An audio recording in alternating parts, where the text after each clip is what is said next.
In 1922, the Soviet Union was formed, a new nation that would have a profound impact on the entire globe. It would emerge from the remnants of the Russian Empire after a long and bloody civil war. Russia, in the aftermath of the Bolshevik Revolution, was a country in absolute turmoil, a brutal and bloody clash of arms trying to wipe out this new regime before it can take control of the country. The Bolsheviks finally succeeded in about 1922, and then came the hard work of trying to create, for the first time ever, a new socialist country. From out of nowhere, Vladimir Lenin had become the leader of the largest nation on earth and was now imposing his will. Lenin won the war. Lenin won the revolution. Lenin's one of those amazing figures who really are decisive in history. One's got to understand that Lenin was an autocratic character who really didn't want anyone to succeed him. That's true of most autocratic characters in history.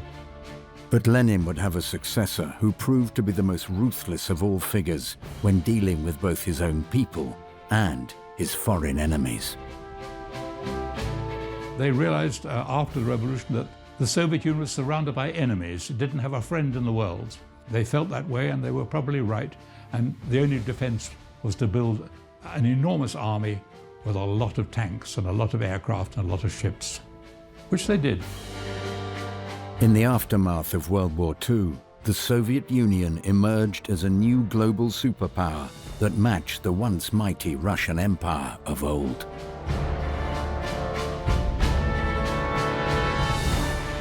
All of us who were then young, we were seeing great achievements by the Soviet Union.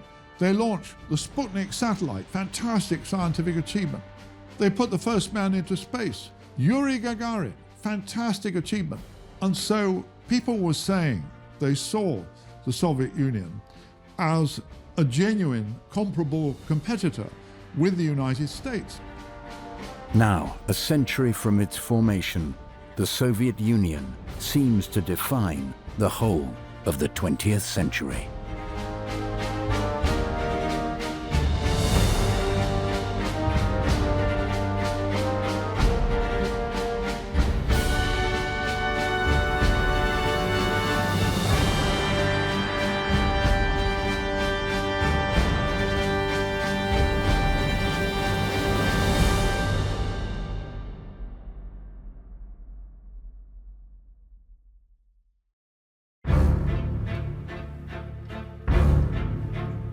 In 1917, the Romanov dynasty fell, and Vladimir Lenin and the Bolsheviks had managed to seize power in the Russian Revolution. This new government signed the Treaty of Brest-Litovsk with the Central Powers, bringing an end to Russian involvement in World War I. But despite an end to the conflict with foreign governments, the battle for Russia itself would continue for years.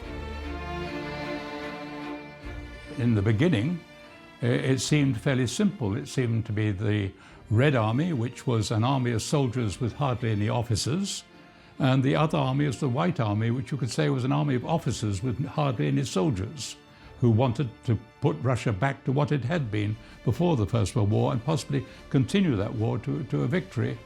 And then it got complicated. For really the better part of 2-3 years, this struggle is taking place for control of this vast and completely turbulent country. At the same time, other things are going on. There is a famine. There's a war going on between Russia and Poland at the same time. And there are endless mutinies, rebellions taking place, notably the Kronstadt mutiny, where the sailors of the fleet rebel against the new Bolshevik government.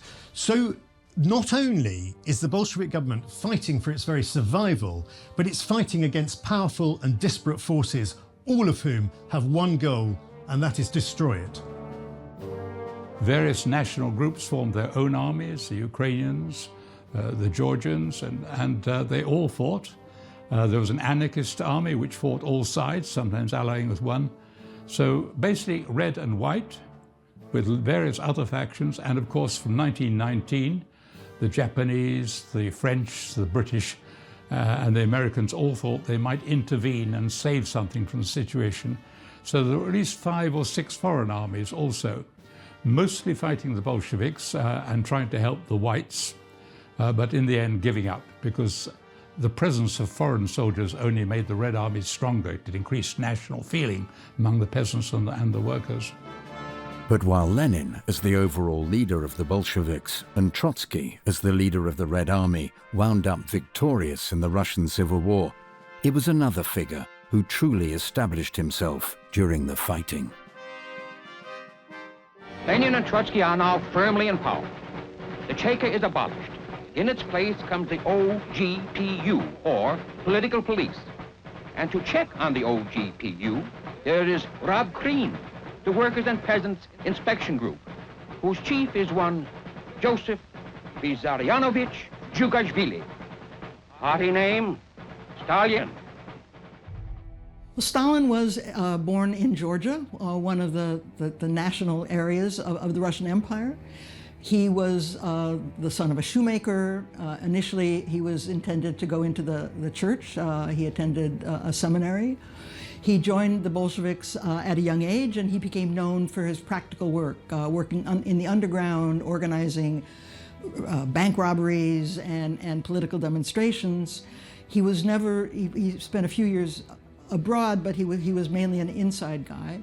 And in the course of the Civil War, he became in charge of all of the Bolshevik cadres, the organization, and he developed a patronage network in that way. So then he became obviously one of the potential successors to Lenin. Everyone underestimated him because he pretended to be not as clever as he was. He pretended not to know foreign languages. He pretended not to have read anything. So they thought, this is a useful gopher. He'll do as a sort of chief whip to get others into organization. And when they founded a central committee, they thought, well, what's the most boring job on a committee? It's a secretary. But the point is that the secretary, if they have enough personality and power and ruthlessness, is the person who determines what the agenda is, who is going to receive that agenda, who is going to be notified of the meeting, and who is going to be allowed to speak, and who writes the notes, and so on. So as a result of that, right to the end of the Soviet Union, the most powerful person was the first secretary of the Central Committee, not the president, not the chairman. And that was Stalin's doing. One of Stalin's key tasks in the Bolshevik Party had been how the issue of the nationalities that made up the Russian Empire would be handled by this new regime.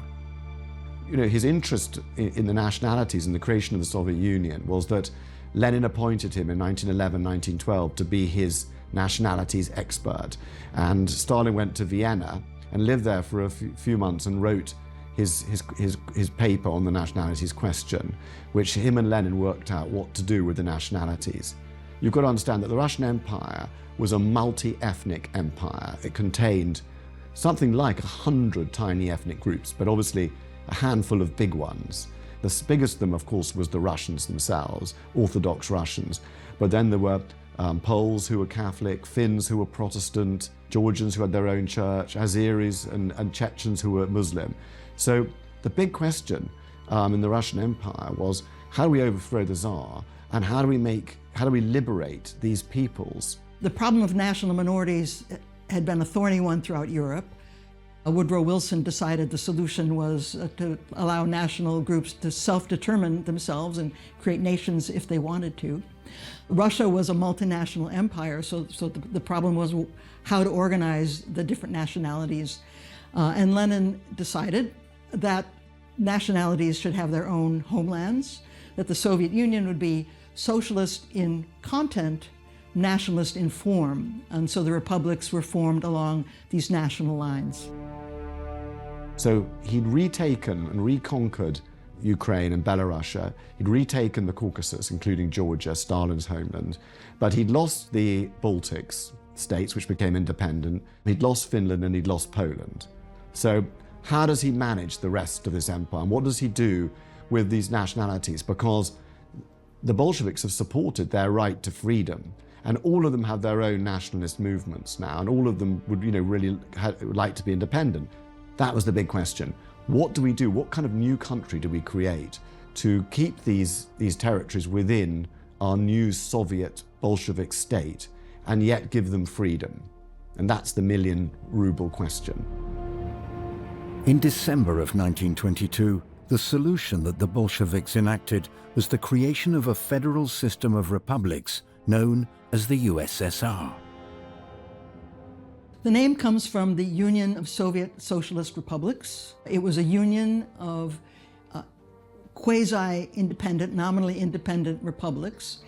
It was Soviet because the political form was elected councils. The Russian word for council is Soviet.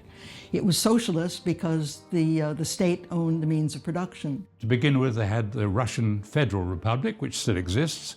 There was a Ukrainian Republic once they'd entered Ukrainian independence, which lasted until about 1920.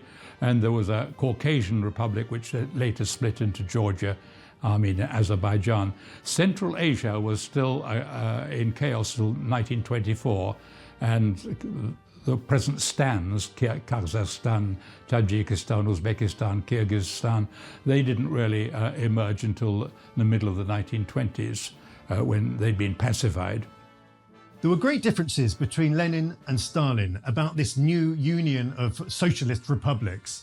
Lenin saw it as a decentralized system, with each socialist republic having considerable power over their own affairs. Stalin saw it very differently. He wanted it ruled from the center. He wanted Russia as the dominant force, Moscow as the center of power, and preferably himself running the whole thing. It was quite surprising, given that he himself was Georgian. At the same time as this new state was being established, its leader was falling into a terrible state of health. A series of strokes would render Lenin unable to speak, and a new leader would soon be needed. One man had long been plotting for the position, and he would eventually become one of the most powerful and feared figures in the whole world.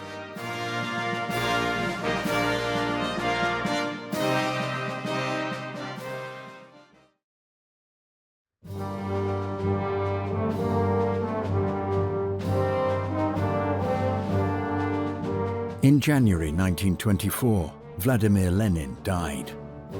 The battle for succession of leadership in the Soviet Union was now truly underway, with one man, Stalin, determined to come out on top. And then on January 21st, 1924, the moon-faced, balding dictator left the scene as abruptly as he had appeared. He literally died of overwork. His funeral was a monstrous affair. Hundreds of thousands queued up in the streets in 25-degree below zero weather. It seemed that everyone wanted to pay their last respects. Stalin removed his rivals systematically with incredible ingenuity and in such a way they didn't know it was happening. Lenin's great fear, I think, was that Stalin would develop a personality cult, a cult that had already developed around Lenin himself. And in fact, Stalin exploited this. He built up the cult of Lenin. When Lenin died, he took charge of the funeral arrangements. He wanted to have complete control of what happened to Lenin's legacy. It was Stalin who wanted Lenin's body to be embalmed, much against the wishes of Lenin's widow. And once Lenin was dead, this personality cult was transferred onto Stalin himself, and this would become one of the hallmarks of his entire reign of power in the Soviet Union. Stalin was left as the sort of leading member of the leadership, along with Trotsky. And there were other major figures, Zinoviev and Kamenev, and younger ones like Bukharin as well, and Rykov, who were also key figures. But the leading two contenders were Stalin and Trotsky. And even though this is always presented as one of the great sort of struggles, and it was an amazing thing that Stalin won this succession struggle, actually, he'd really already won it by the time Lenin died. He was already the leading figure in the regime. And, somebody had to do something pretty radical to stop him. He already controlled the party machine, and the party controlled the country. So Trotsky was actually his ideal competitor. Trotsky was very arrogant and so famous and so preeminent and so pleased with himself that he really believed that he didn't need to do much organizing, and he would simply be given the leadership. The first thing he did was to tell Trotsky he needed a rest and suggested that Trotsky go to the Caucasus. And Trotsky, who, although a very powerful figure, could be at times hysterical and have fainting fits and feel suddenly psychosomatically ill, Trotsky consented, and he went pheasant shooting. And the instructions Stalin sent to the locals was he was not to meet anybody, he was not to receive any telegrams or letters. So Trotsky missed Lenin's funeral, and you know, people who miss funerals miss the will reading and miss the distribution of the spoils. Stalin's maneuvers during Lenin's funeral would be the beginning of the end for Leon Trotsky's role in the newly formed USSR, and the beginning of Stalin's radical plans for the nation. Stalin, Zinoviev, and Kamenev forced Trotsky into exile. Then Stalin overrules his two associates and ends the new economic policy. In its place come three successive five-year plans, all designed to emphasize productive capacity, especially heavy industry and power output.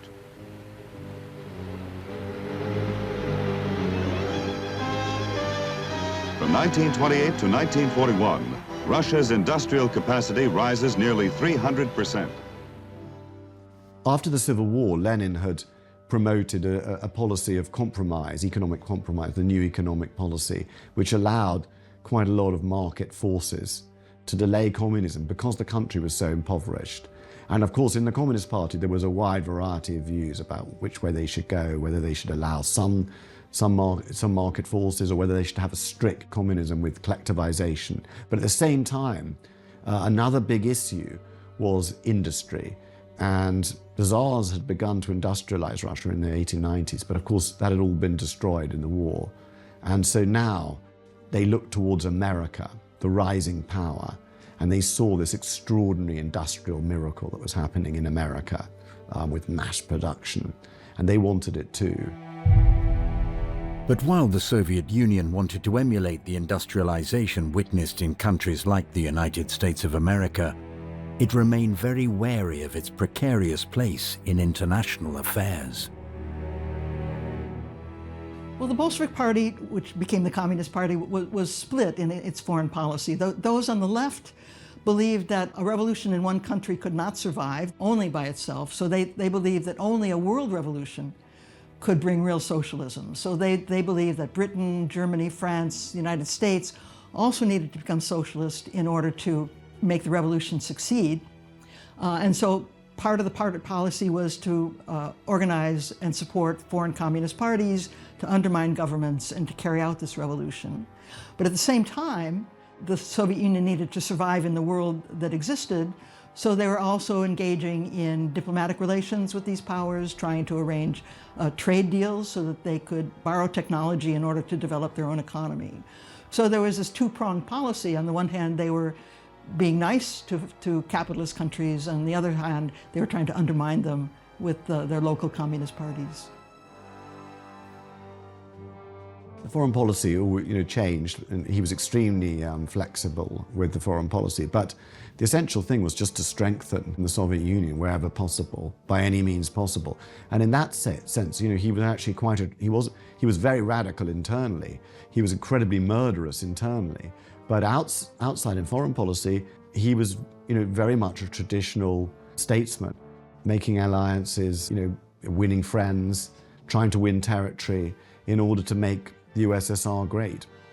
The early years of the Soviet Union, both Lenin and Stalin after him really craved foreign recognition. They wanted this new revolutionary state to be recognized by countries across the world. One of the first nations to enter into negotiations was Great Britain, and you get the Anglo-Soviet trade agreement, and then you get diplomatic recognition happens soon afterwards. And eventually, America itself in the early 1930s will recognize this new state and send an ambassador to Moscow. And soon after that, the Soviet Union is recognized by the League of Nations in 1934. This is a key moment for the Soviet Union. At last, it's been recognized as an official country on the world stage. While the USSR would eventually be officially recognized on the world stage, it continued to have extremely tense relationships with foreign powers. But one of the USSR's surprising opportunities for industrial development in this time was with the country it had been in direct conflict with just a few years prior during World War I, Germany. Germany after the First World War was a pariah state. It wasn't allowed to have an army, wasn't allowed to have tanks or aeroplanes. So it came to agreement with another pariah state, the Soviet Union, and they developed submarines, tanks, and aircraft in various sites on the Volga. Well, this was the first socialist country in the world, so it was a tremendous experiment in transforming an economic system, modernize the country to build hydroelectric dams, to build the economy. The Soviet economic elite decided that centralized economic planning would be the most efficient way to mobilize resources. So targets were set for every sector of the economy by the center, and orders were given to all parts of the economy to fulfill their parts of the plan. So initially, they recognized that they needed to build infrastructure and heavy industries, transportation, energy sector, and machine manufacturing in order to provide the capacity to then develop the economy further into consumer goods and a broad-based economy. But everything was mobilized toward the plan. And so Stalin, in the end, embraced the extreme leftist view of communism, which was collectivize, eliminate all property, but also to make this into a great power and to promote industrialization. And the best way to do that was to collectivize the fields and the farms and then sell the grain abroad and buy technology to industrialize the country. And that was the policy he decided on. So it was a radical policy. And by about 1928, he decided that that was the only way to go, to make the Soviet Union a great power and to ensure the survival of the USSR. And that was what he decided to do. And he would do it at any cost.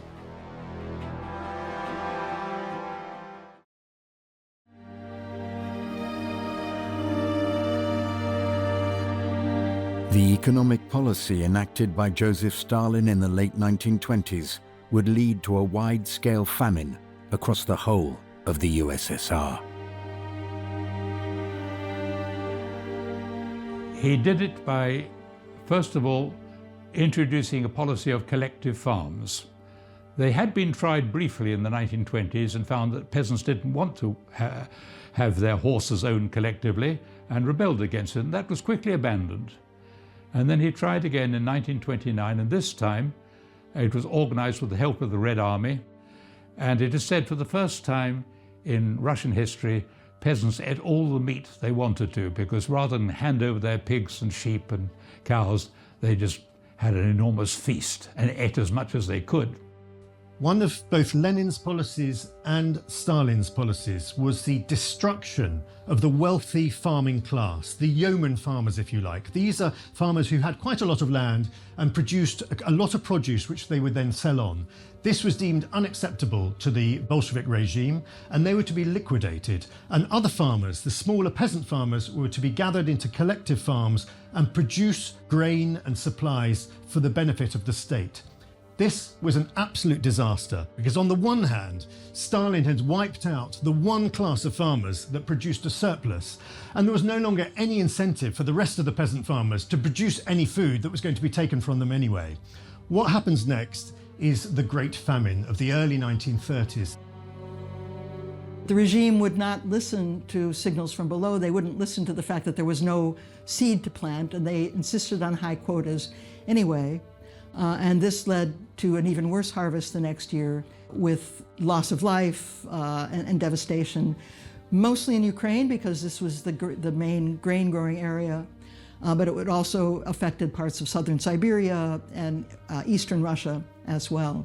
So historians who have looked very closely at this don't believe this was a deliberate attack on Ukrainian nationalism or Ukrainian independence. It was just a terribly tragic manifestation of mistakes made in economic planning and an unwillingness to collect unbiased information, but rather trying to believe the most rosy predictions and reports rather than the actual reports.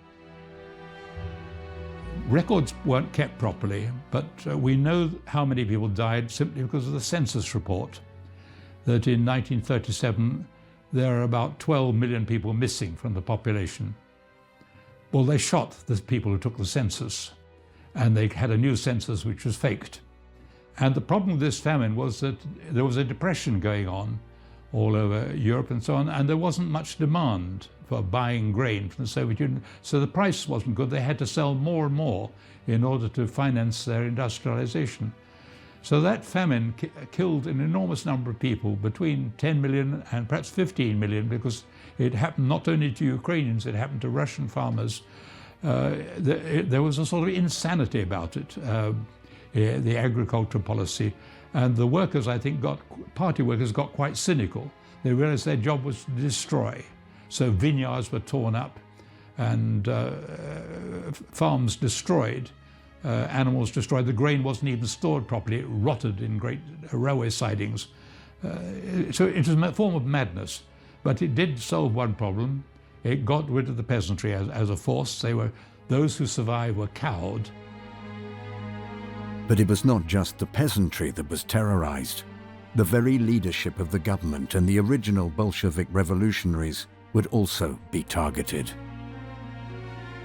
He would take his old Bolshevik comrades, many of whom had helped him maneuver him into the position of absolute power, and he would proceed to liquidate them in these show trials that took place in Moscow. Men like Kamenev, like Zinoviev were put on trial on trumped-up charges, and there was never any doubt that they were going to be found guilty. And he really went through many of his old Bolshevik comrades. They were put on trial, they were found guilty, and they were executed. It was absolutely brutal. These are also the years of the great executions called Yezhovshchina, in honor of Stalin's executioner, N.I. Yezhov. How many people are permanently removed from circulation? No one knows. In some provinces, as much as 4% of the population vanishes. Kamenev and Zinoviev, who helped Stalin seize power, are quickly disposed of. To have been a friend of either one of them is now a crime. For this and related activities, well over half of the top communist leadership and thousands of lesser officials vanish, as do most of the army officers. Well, the show trials were masterpieces of propaganda. They were meant to be public displays of crime and punishment, and they were carefully rehearsed, they were carefully prepared. Those that were sentenced in these trials, their confessions were scripted.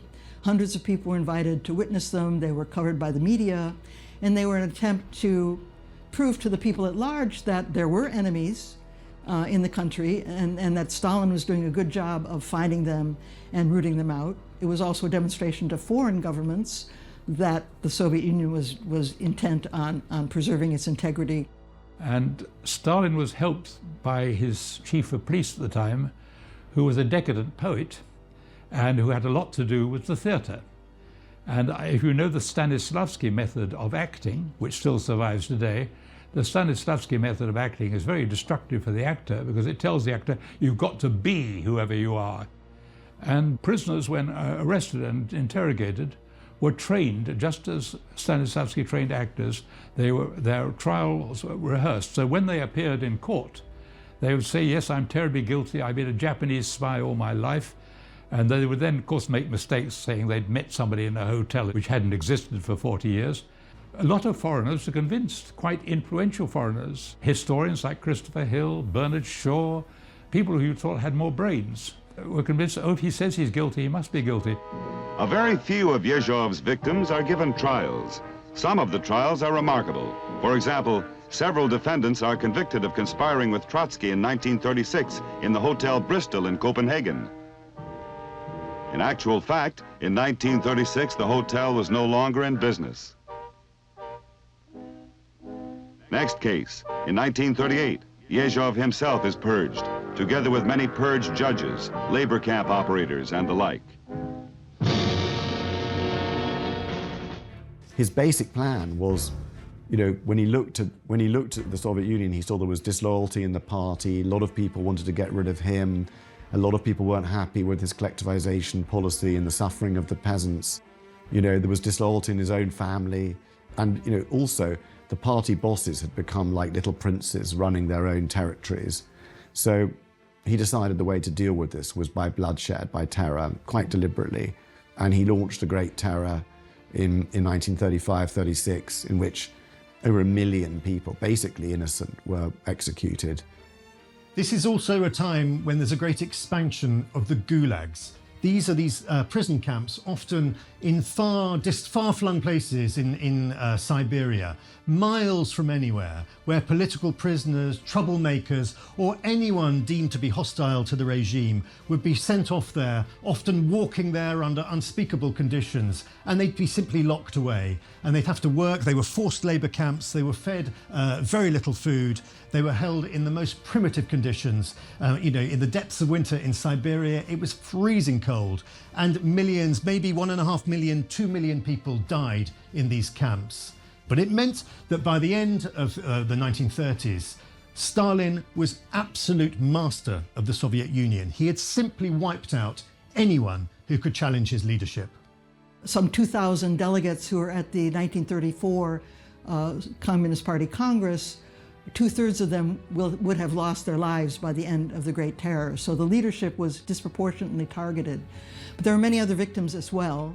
Other whole groups of victims were members of national minorities who could be suspected of disloyalty in case a war came. So there was a German minority in Russia that had been there for 200 years. It was feared they would be disloyal.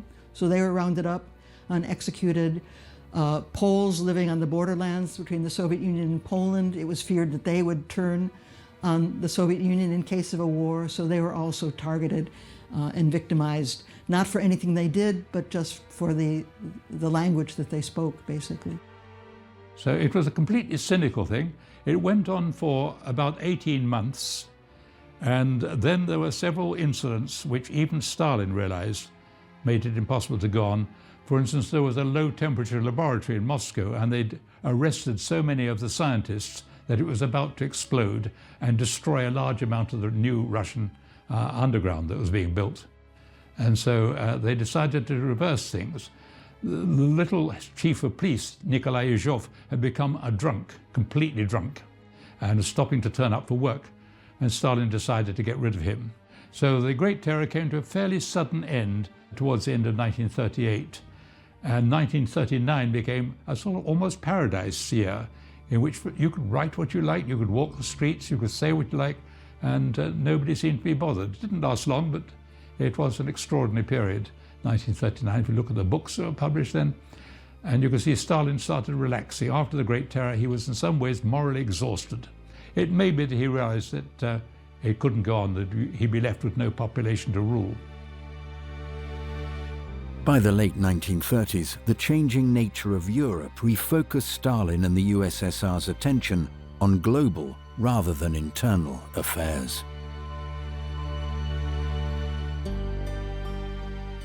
The great hope at the outset of the Bolshevik Revolution was that this would spread to other countries, notably Germany, which was seen as ripe for a similar sort of Bolshevik revolution. But it didn't happen, and events changed rapidly in the 1930s. Germany becomes the dominant power in Europe. Hitler is the dominant personality in Europe, and Stalin recognizes this. Stalin wanted to safeguard the Soviet Union as much as possible. He regarded Hitler as his first enemy, but he also regarded the Western democracies, France and Britain and America, as capitalist enemies, who after all had intervened to try and destroy the Soviet Union in the Civil War. So he was very suspicious of them, perhaps more suspicious of them. At least, I suppose, he thought that the Nazism, a fascist movement opposed to communism, at least came from revolutionary popular roots and was run by a leader, a single leader like himself with whom he could do business. And so as war became closer and the pressure rose in Europe, he needed to make a decision on sides. Stalin's ultimate decision would be made behind closed doors when Joachim von Ribbentrop, the foreign minister of Nazi Germany, headed to Moscow in August of 1939 to meet with his Soviet equivalent, Vyacheslav Molotov. A pact between the two nations was being prepared. In 1939, Stalin accepted that sooner or later he was going to have to fight Hitler. But he did not believe that either it suited the Soviet Union for it to happen soon, or that the Soviet Union was ready to do so. he also saw the opportunity for territorial booty in Finland, in Romania, in Poland, which he was happy to seize. And Stalin convinced himself that he was offering Hitler such a good deal with oil, wheat, and many other commodities of which Germany was in desperate need, that he was confident that it was going to be left to him, Stalin, and the Soviet Union to choose the moment at which he confronted Hitler in arms. What he did not recognize was that his timetable and Hitler's timetable might not mesh. In the end, Stalin's predictions about the timetable of the war in Europe would prove disastrously wrong.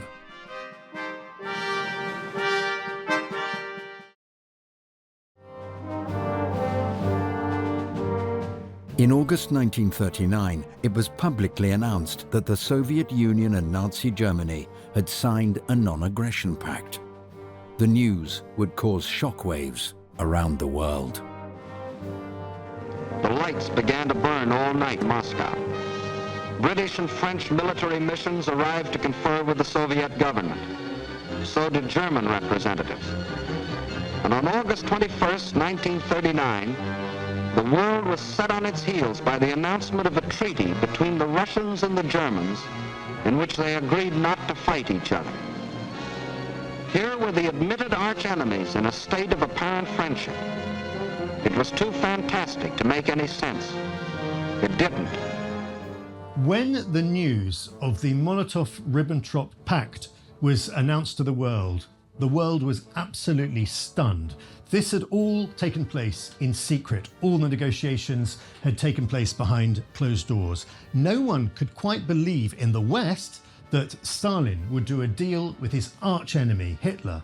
But also, inside the Soviet Union, there was deep and profound shock that Hitler, who'd been presented by the regime as the ultimate monster, suddenly Stalin was sitting down and doing a deal. Not just a deal, but signing a non-aggression pact with him. Well, Stalin and the Soviet leaders were very much afraid of Hitler's intentions, starting from when Hitler came to power in 1933 with an avowed anti-communist platform. One of the first things Hitler did was to outlaw the German Communist Party and imprison the German communists. It was starting in 1936, therefore, the Soviet Union adopted a policy of support for popular fronts, trying to rally all socialists and all moderates in popular fronts against fascism. So they were very much trying to join an international coalition to fight Nazism and to fight fascism.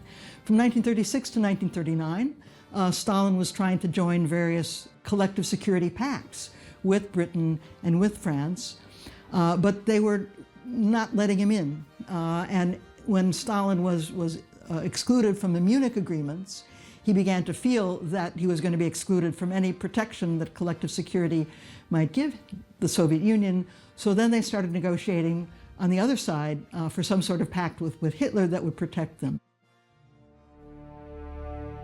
Many communists in Western Europe and in the United States were deeply bewildered by the Molotov-Ribbentrop Pact. This was something completely unexpected, something they could not reconcile with their enormously high ideals. But in the end they did so. They believed that the Comintern and the Kremlin must know what they were doing, and so they went along with it.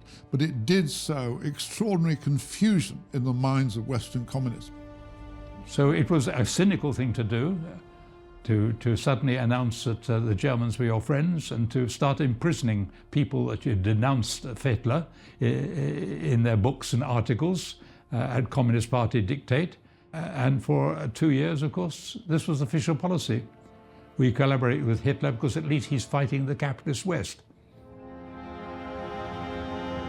Just over a week after the Molotov-Ribbentrop Pact was announced, Nazi Germany invaded the western half of Poland, marking the beginning of World War II. Only a couple of weeks later, the Soviet Union took over the eastern half of Poland in exactly the way that the two nations had secretly agreed.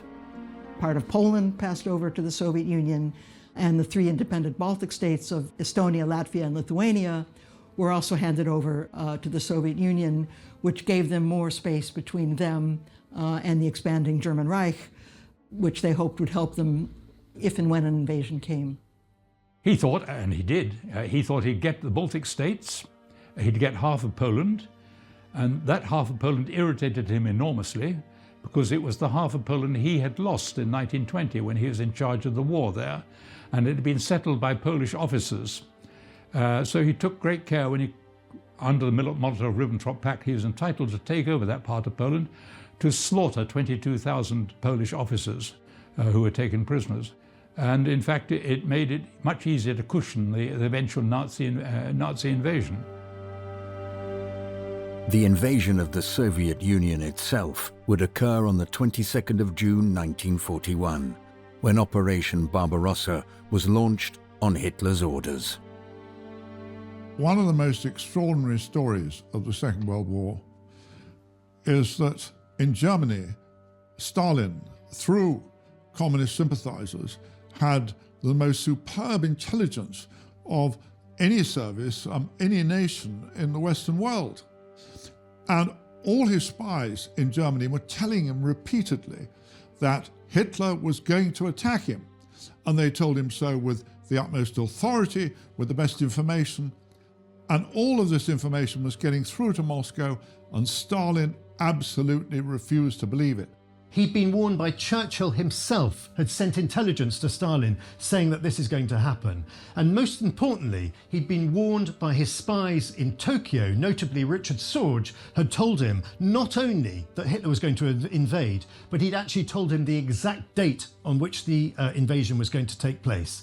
Stalin refused to believe this and dismissed these accounts as fabricated, and it meant that the Red Army was totally unprepared.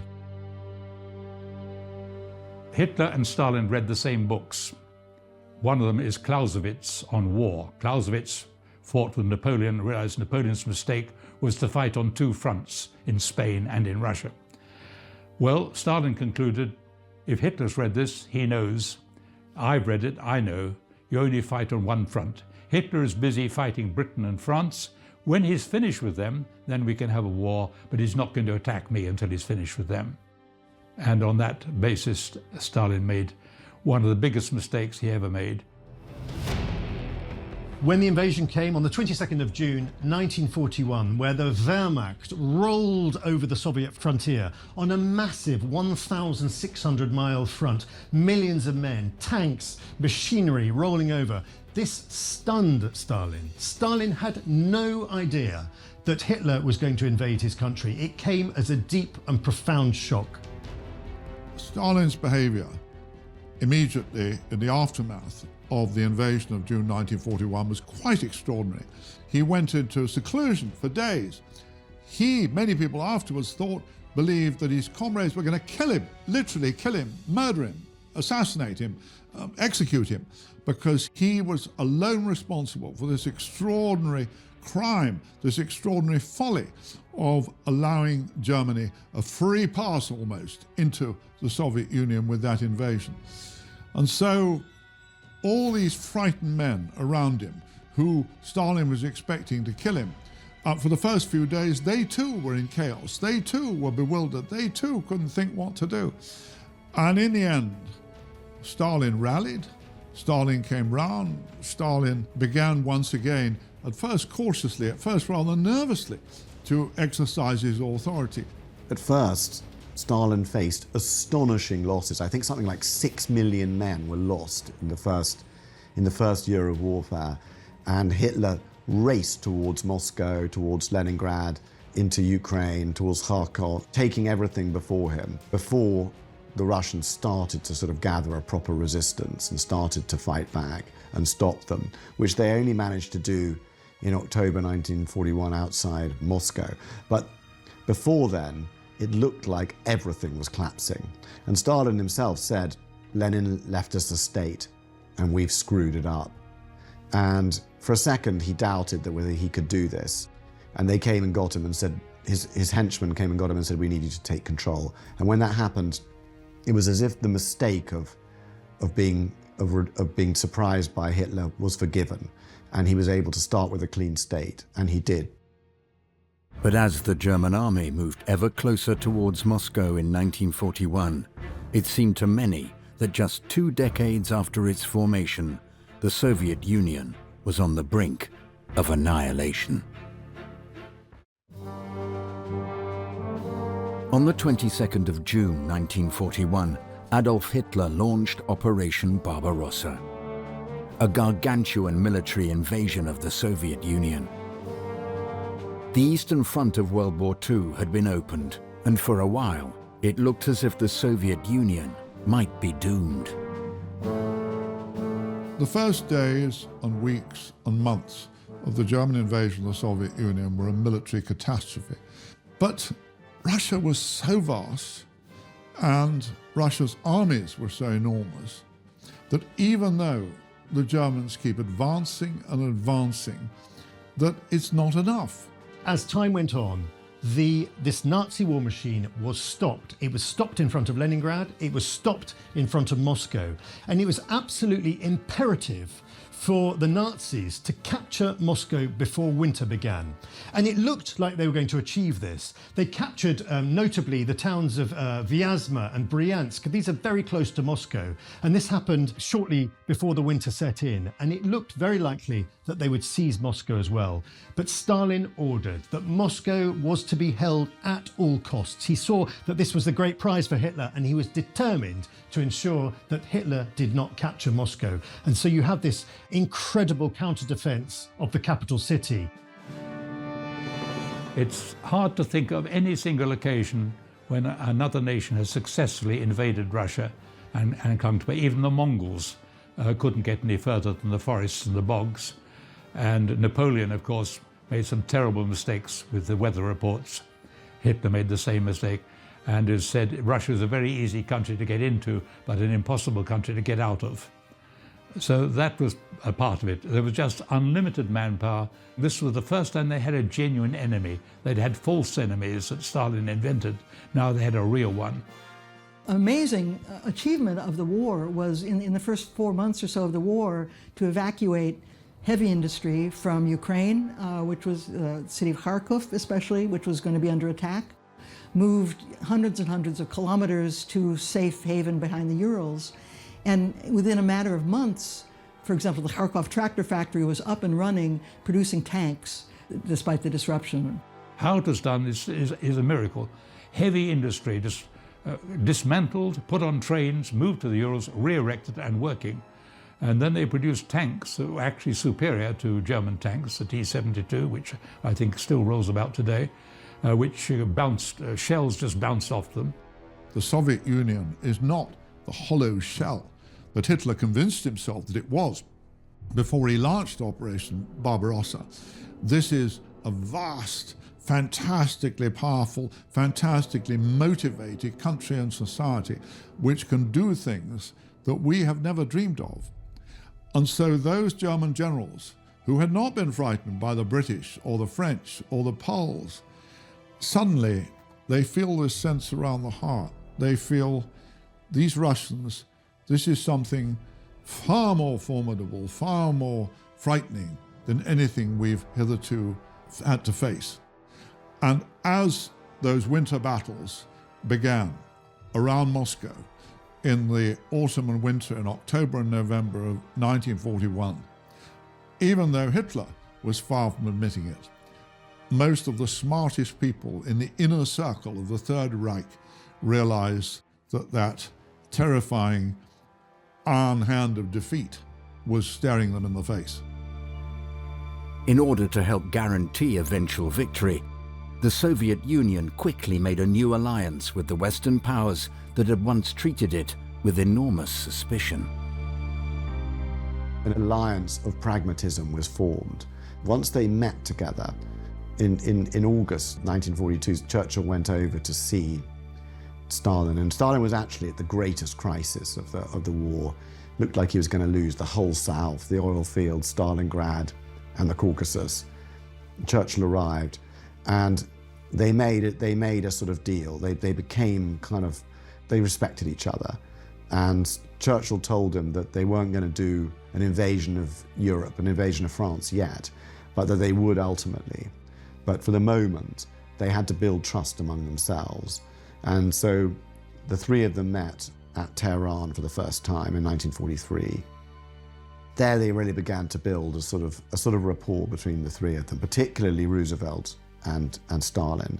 And they agreed on enough to proceed with the war and to win the war. They decided on conditional surrender and the future shape of what Europe would look like. Here, the chief executives of Britain and the United States met for the first time with Marshal Stalin. They reaffirmed their country's determination to work together in the war and in the peace to follow.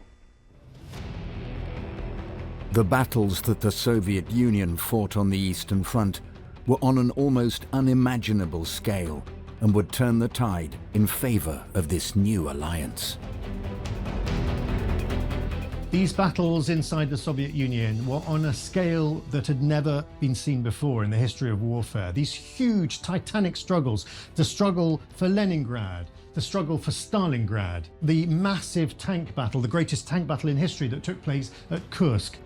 The death toll in these battles were absolutely enormous. Millions and millions of Soviet soldiers would lose their lives on these battlefields. It was a people's war. The people's homeland was being invaded, and so they resisted. There were partisan groups behind Nazi lines. Everybody, whether or not they had been victimized by the purges or not, or liked Stalin or didn't, they wanted to defend the homeland. Tremendous numbers of victims. A whole generation of young men was lost to the Soviet Union, and economic destruction, the burning of fields, of factories, tremendous losses. In the beginning of 1945, when it was clear that the Allies were going to win the war, the big three, Stalin, Churchill and Roosevelt, met at Yalta to thrash out a new world order. They were to decide really what was to happen to the world once Nazi Germany had been defeated. The three parties reach a firm accord on military and political points. Coordinated plans are made for great new blows against Germany from all directions.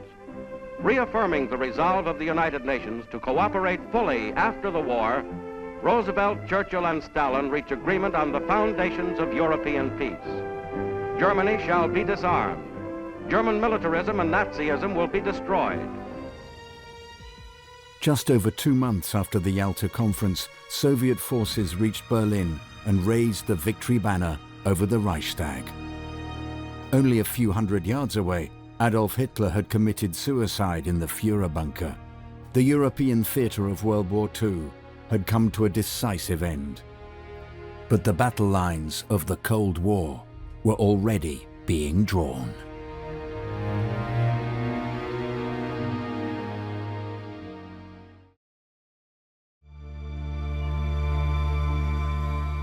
In July 1945, the Potsdam Conference began. The leaders of the victorious Allied countries met in Germany, which had unconditionally surrendered just 9 weeks earlier. It would be the last time Stalin ever left the Soviet Union. Stalin and the Soviet Union emerged from the war both weak and very powerful. Weak in the sense that huge swathes of the Soviet Union had been totally destroyed by the German army, but powerful in the sense that the Red Army had steamrolled into Eastern Europe, and that Stalin now controlled many of the territories he'd always coveted. This placed him in a very, very powerful position. Germany itself was to be split into two separate parts. The Soviets, Stalin was going to control the east of Germany, and the Western Allies, Britain, France and America, were to control the western sector of Germany. And they were going to do likewise for Berlin. Good progress at the Berlin Conference. Reparations settled, boundaries adjusted, peoples relocated. New problems will still arise tomorrow, but today we have an international organization to work them out, so that problems do not become conflicts. The Big Three changes, but the Big Three goes on. When the president dies, another ably takes his place. A prime minister leaves the conference to stand a free election, and by the choice of his people, a new prime minister returns to his seat. But the conference goes on. promise made at Tehran and reaffirmed in Berlin is kept on schedule.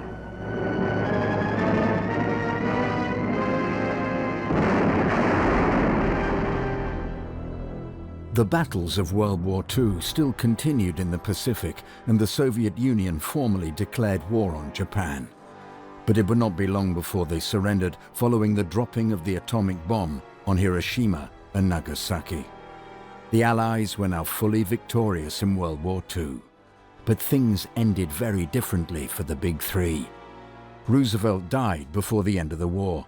Stalin was now stronger than ever, and Churchill feared the Soviet Union's power over Europe. Churchill came out of the Second World War a very bitter man, because he felt that the only national leader who'd emerged from the struggle with exactly what he wanted was Stalin. And Stalin had got his prizes in the Pacific with the Sakhalin Islands and access to Pacific ports. And of course, he'd seized most of Eastern Europe. And Churchill's frustration and bitterness. And so he instructed the British Chiefs of Staff to draw up a plan which was codenamed Unthinkable, for the recapture of Poland from the Red Army by 42 American and British divisions, with the aid, absurdly, of the rump of the Wehrmacht. And this document, which is still in Britain's National Archive, an amazing document, I forget, it runs to about 150 pages, detailed description of exactly how this was to be done. But the Chiefs of Staff, they used the word hazardous 23 times to describe it, because they said, if the Russians want general war, they are in a position to have it. They knew that the Red Army was incomparably stronger than the Western Allied armies. And of course, they also knew that the British and American armies, that their soldiers hadn't the slightest desire to fight the Russians. They'd been told the Russians were heroes for the last 4 years. So the whole idea was obviously absurd, but the unthinkable plan, which is one of the most riveting postscripts of the Second World War, that it was a reflection of how absolutely appalled Churchill felt by the spectacle of the Soviet Union coming out of the war, having seized Eastern Europe. Stalin was always determined that all the countries that he occupied with the Red Army would somehow become Soviet satellite states. And he said, whatever we discuss with the Westerners, the old rule will be true. Whoever has their army there will install their own system, and that's what happened. So very quickly, he installed a system through all those countries, Poland, Hungary, Czechoslovakia, Bulgaria, Romania, and Yugoslavia first, all became people's democracies. Later, there was a rift with Tito in Yugoslavia. But basically, he remained in control of this kind of huge part of Eastern Europe. In 1946, Churchill would voice his concerns publicly with his famous Iron Curtain speech. From Stettin in the Baltic to Trieste in the Adriatic, an iron curtain has descended across the continent. Behind that line lie all the capitals of the ancient states of Central and Eastern Europe: Warsaw, Berlin, Prague, Vienna, Budapest, Belgrade, Bucharest, and Sofia. All these famous cities and the populations around them lie in what I must call the Soviet sphere. One of the key moments in the post-war period came in the spring of 1946, when Winston Churchill, no longer Prime Minister at this point, travelled to America, and with President Truman, he went to Fulton, Missouri, and made his famous Iron Curtain speech. He says, from Stettin in the Baltic to Trieste on the Adriatic, an Iron Curtain has descended over Europe. Now remember, at this time, the Western Allies wanted to try and retain their alliance with Stalin. They were hoping that this military alliance that had worked so well during the war could be continued into this post-war period. But Churchill realizes that everything has changed, that Stalin is no longer a reliable ally, and so he makes this speech. It's an explosive speech. It sends shockwaves around the world because Truman, Attlee in England, they're trying to maintain this alliance, and Churchill has effectively lobbed a stick of dynamite into this. Well, Churchill's speech acknowledged what was already happening, that communist governments were taking over in one country after another. There was a lot of suspicion between the East and the West. So the Cold War didn't begin all at once. It was a series of maneuvers and then responses. A big factor in the hardening of the Cold War was the Marshall Plan, inaugurated by the United States, which pledged millions and millions of dollars to rebuild Europe. They offered Marshall Plan aid to the East European countries as a way to entice them to come over to the side of the West, but also knowing that Stalin wouldn't let them accept that.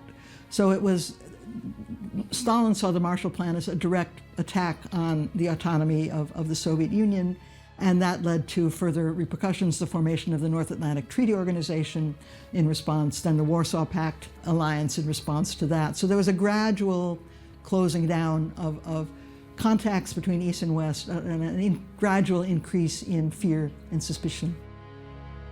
The Soviet Union would launch the Molotov Plan as a response to the Marshall Plan, and propaganda films were dispersed in retaliation to the actions of the United States. In Washington, the Marshall Plan is announced. An aid program for the world? No, for America's capitalists. Truman's new budget? $2.5 billion for social welfare, $21 billion for armaments.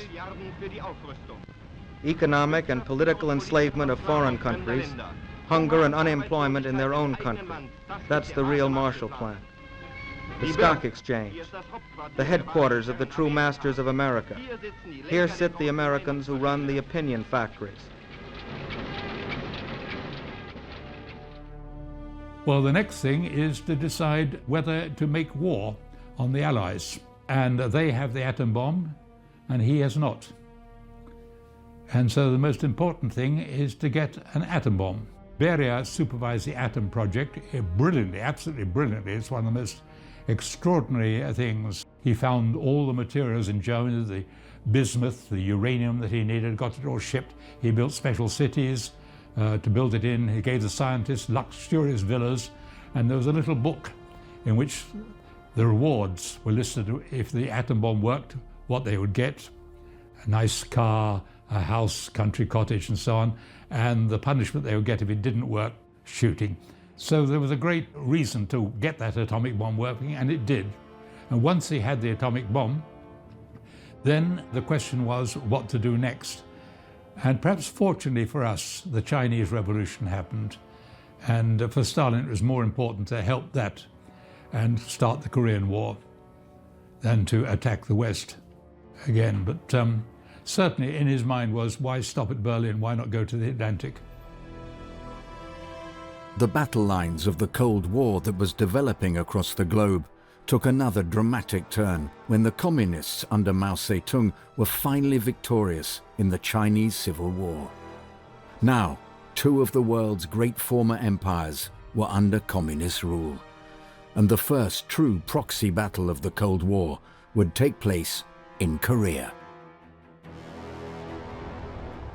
There is no margin for error when the chips are down, when the bullets and projectiles that fly overhead are real. A situation soon to come in the summer of 1950.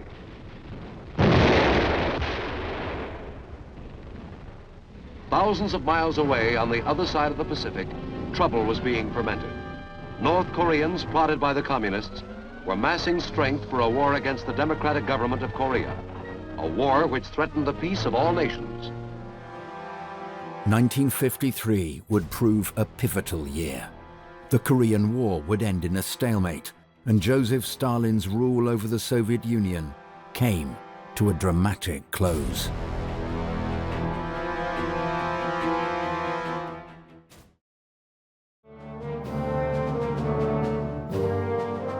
On the 5th of March 1953, the Soviet Union announced that its leader, Joseph Stalin, had died. Stalin is dead. The Kremlin's cold stone walls, the eerie face of Moscow, a howling wind and snow adding to the somber picture is the description accompanying the announcement that the most powerful dictator in history has come to the inevitable end. The scramble for power is the next chapter. There were no immediate indications of who would succeed Stalin. Molotov or Malenkov, their names fitted into the pattern of the struggle for Stalin's mantle, as did the name of Beria. As this newsreel went to print, the word had not yet come from Moscow. But Stalin's life was history: intrigue, ruthless ambition, absolute power. Rather like with Lenin, there was no kind of obvious successor to Stalin, and Stalin, like Lenin, believed he was indispensable and no one could succeed him. And that was to a certain extent true, because just as there was never another Lenin, there was never another Stalin. But what he left behind were a bunch of terrified apparatchiks who were used to being under Stalin's thumb. The leading successor, it seemed, was going to be Malenkov, who was a rather fat, young and ruthless apparatchik who'd served Stalin and done a lot of dirty work. Khrushchev was much more dynamic, and no one thought he would succeed Stalin, least of all Stalin, because he was coarse, semi-literate, a ruffian, badly educated, and therefore could never be an ideologist. But it didn't matter, because he seized power and he destroyed really the most powerful person in the government after Stalin's death, who was Lavrenti Beria, long-serving secret police chief and overseer of the nuclear project to get a nuclear bomb, which he'd successfully done. So he arrested him, had him shot, had all his people shot, and really ended the period of kind of brazen terror in the leadership. So there was a competition. Khrushchev was one of these people who appeared to be a clown. One of the reasons that Stalin liked him, he posed no threat. He did as he was told. He was a fellow student of Stalin's wife. He said all the right things. He did all the right things. In the war, he was quite effective. He only put one foot wrong. His son was going to be executed for shooting another officer, but managed to fly a plane into Germany in time and was captured and got back into Russia by escaping. And Khrushchev went on his knees to Stalin and said, "Spare my son." And Stalin refused. I don't think Khrushchev ever forgave Stalin for the shooting of his son. And that may be one of the motives for his anti-Stalin speech. It may be personal. But anyway, that 20th Party Congress, which shook the entire communist world when they admitted that Stalin was a criminal and they themselves had all danced to his tune. That was a very brave thing to do, but it did actually establish Khrushchev in power because it meant he could get rid of his enemies. He didn't shoot them. Molotov was made ambassador to Outer Mongolia. Malenkov, I think, was put in charge of an electric power station in Siberia. Not very nice punishments, but better than death, I suppose. Nikita Khrushchev's shocking 1956 speech, in which he denounced the cult of personality that had formed around Stalin, would be a major contributor to the Sino-Soviet split. But although relations with the other great communist world power were now soured, Khrushchev would also soon earn major political victories for the Soviet Union. And on October 4th, 1957, a world-stirring event took place.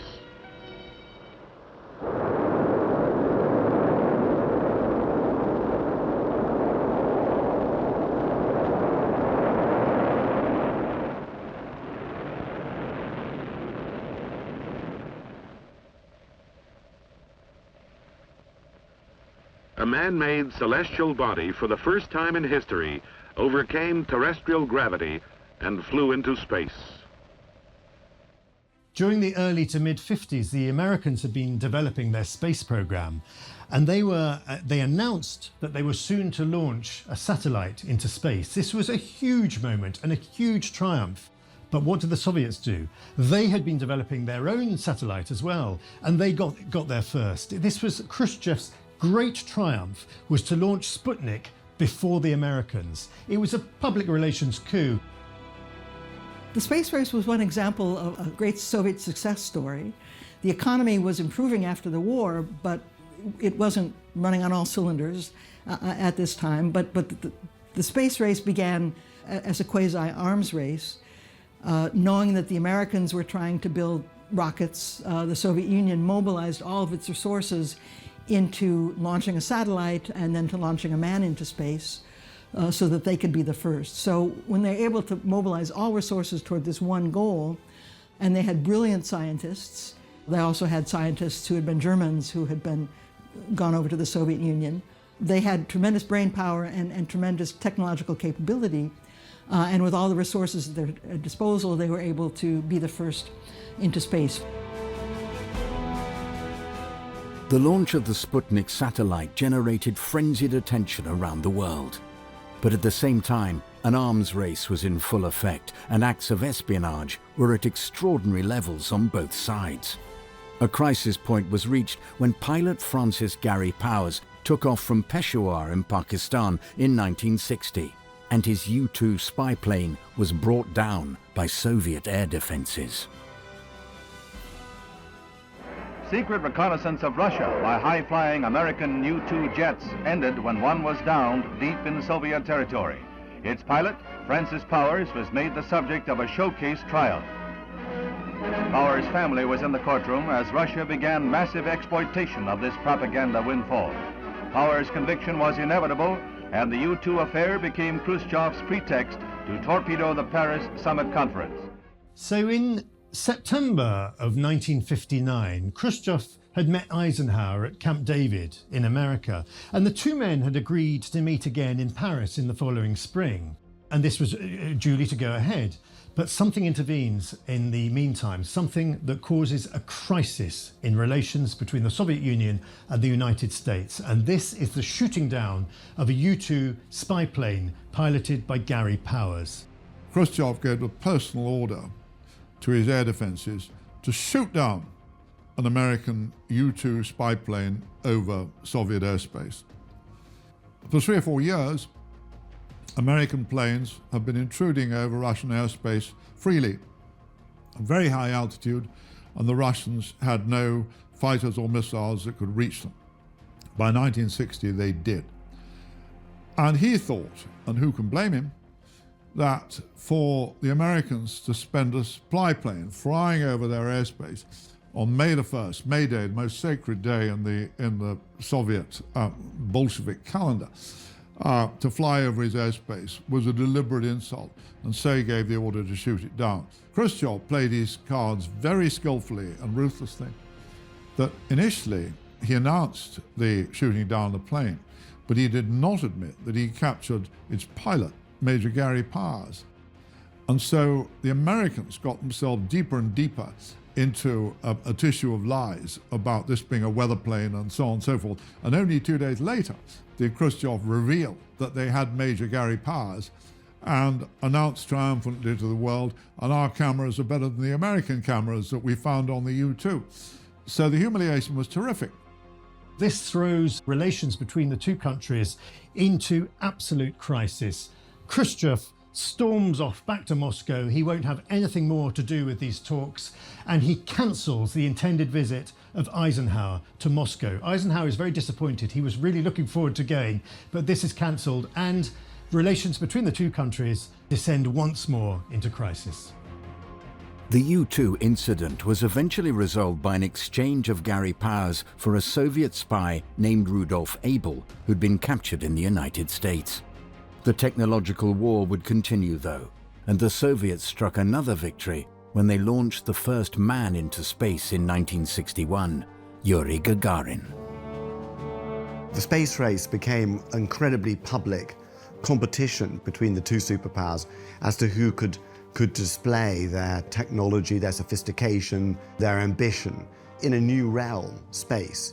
And that was really what the space race was about, and why both countries put massive amounts into sending people into space and competing in that way. And of course, you know, the Soviet propaganda machine made all the cosmonauts into massive heroes, just as the American propaganda machine made their astronauts into huge heroes. And I certainly think for a while the public was pretty fascinated, probably in both worlds. Gagarin was an ace pilot, and he was very well trained, and he was an extraordinarily fearless man. And he became like a film star idol, an international thing, so the Gagarin squares, not only in Russia, but you find them all over Africa. It had an enormous effect on the American psyche, of course. Again, a triumph for the Soviet Union. It just demonstrates their capabilities, what they've achieved in this space program. And it's a humiliation for the Americans, who publicly congratulate the Soviets, but in private they're seething. What do? One of the first things they do is they form NASA. They are determined to regain the upper hand in the space race. The achievement by the USSR of orbiting a man and returning him safely to ground is an outstanding technical accomplishment. We congratulate the Soviet scientists and engineers who made this feat possible. The exploration of our solar system is an ambition which we and all mankind share with the Soviet Union. And this is an important step toward that goal. Our own Mercury Man in Space program is directed toward that same end. The end of the 1950s and the beginning of the new decade seemed at first to be an era of unbridled success for the Soviet Union, with their dramatic lead in the space race. But huge crises in both Europe and North America were just over the horizon.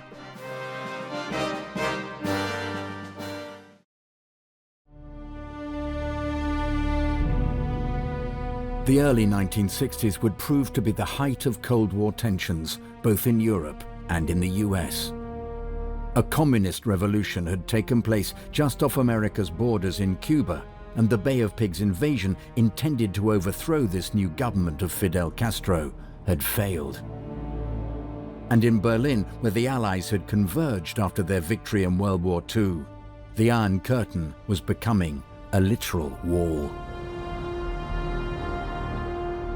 Khrushchev exercised absolute control over the Eastern Bloc, but at the same time, he was very susceptible to pressure. And one must remember that in the late 1950s and early 1960s, first of all, China was ascendant, as a rival for the leadership of the socialist world. And more, especially in the early 1960s, the Chinese of Mao Zedong were publicly denouncing Khrushchev as betraying socialism. So he had that pressure. And he also had pressure, for example, the East German leadership, who were constantly urging him to take a much tougher line with the West. One of the key troubles in East Germany in the late 50s and the very early 60s was the flood of East Germans who were crossing the border into West Germany. And this had, as its nexus, was taking place in Berlin, where it was relatively easy for East Germans who wanted to move on, who wanted to get on in life, to cross the frontier. Khrushchev saw this as a very real problem. Several million Germans had poured over into West Germany, leaving the East German state. And so what did he do? He sanctioned Walter Ulbricht, the leader of East Germany, to build the Berlin Wall. This effectively put a stop to the massive immigration taking place from East Germany into the West. But it also was a PR disaster. It did not look good to have to build a wall to keep your own people in. The East Germans don't seem to have guards enough to plug every hole. When a soldier's attention is diverted by others, a hole is cut in the barbed wire and Khrushchev's face is slapped again.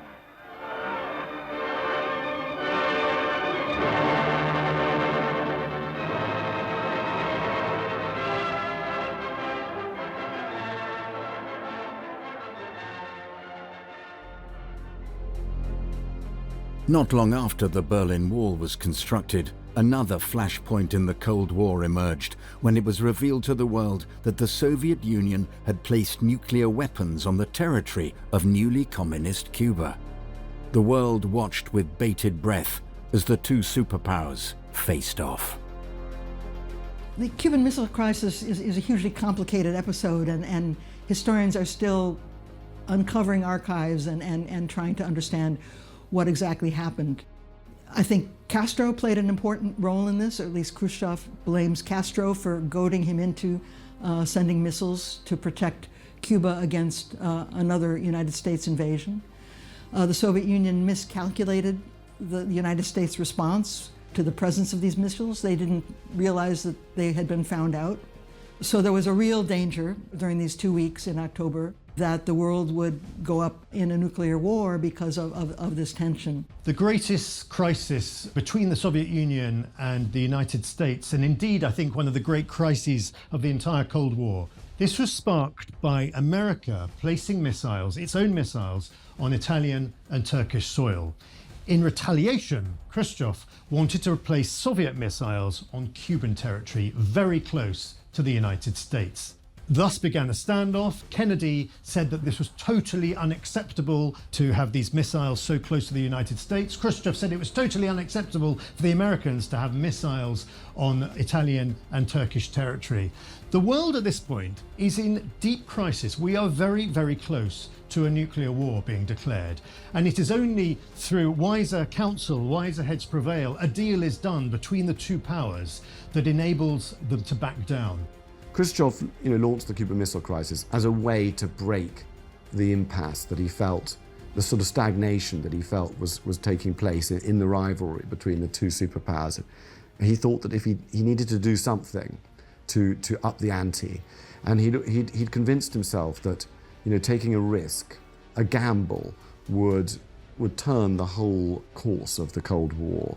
And he'd seen a hint of it when, in 1956, during the Suez Crisis, he'd threatened that if Britain, France and Israel didn't withdraw from Egypt, he would use nuclear weapons. And it's a moment that's often forgotten. And America had forced them to withdraw.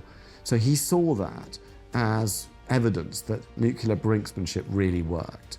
And so what better way to break the impasse and to overcome American power and wealth than to place weapons right in America's backyard and to defend a new fraternal revolution in Cuba. And so that's why he did it.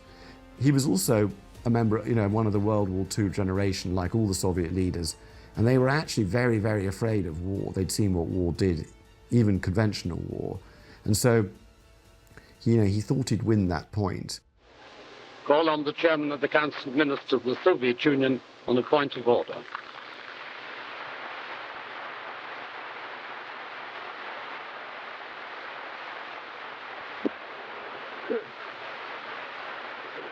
Why, then, this jerk, this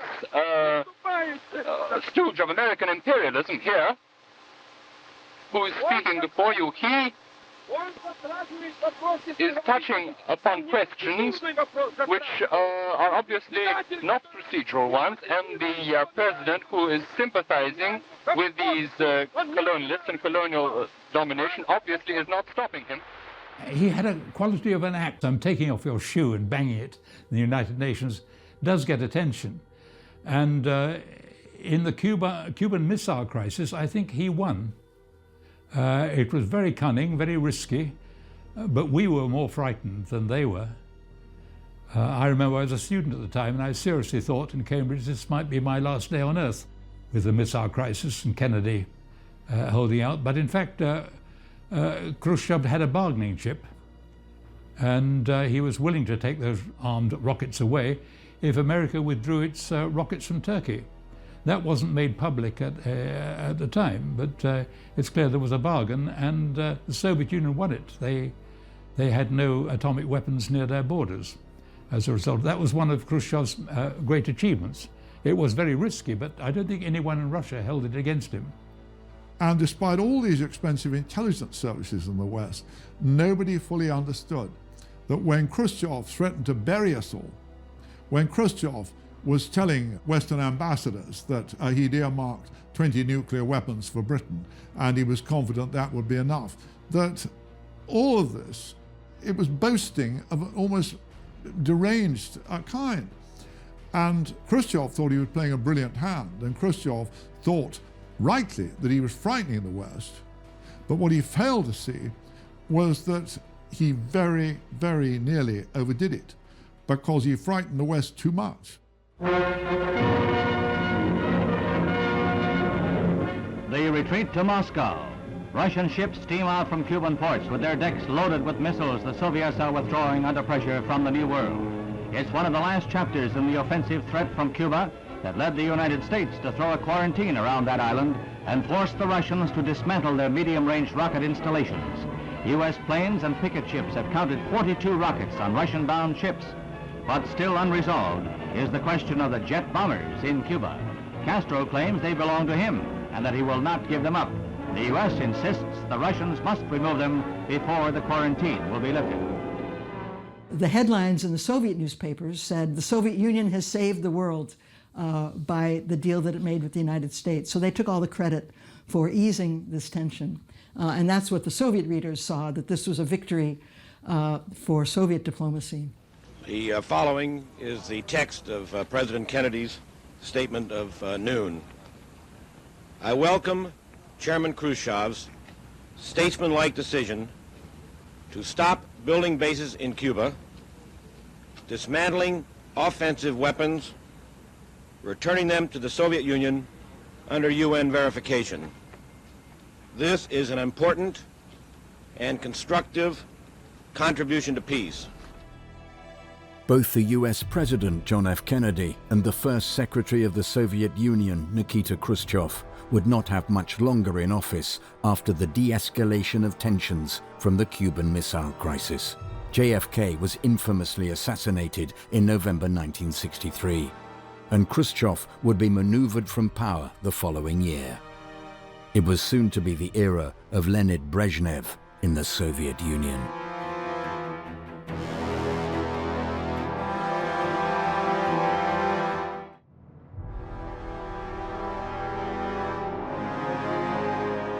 In October 1964, Nikita Khrushchev was about to be removed from power.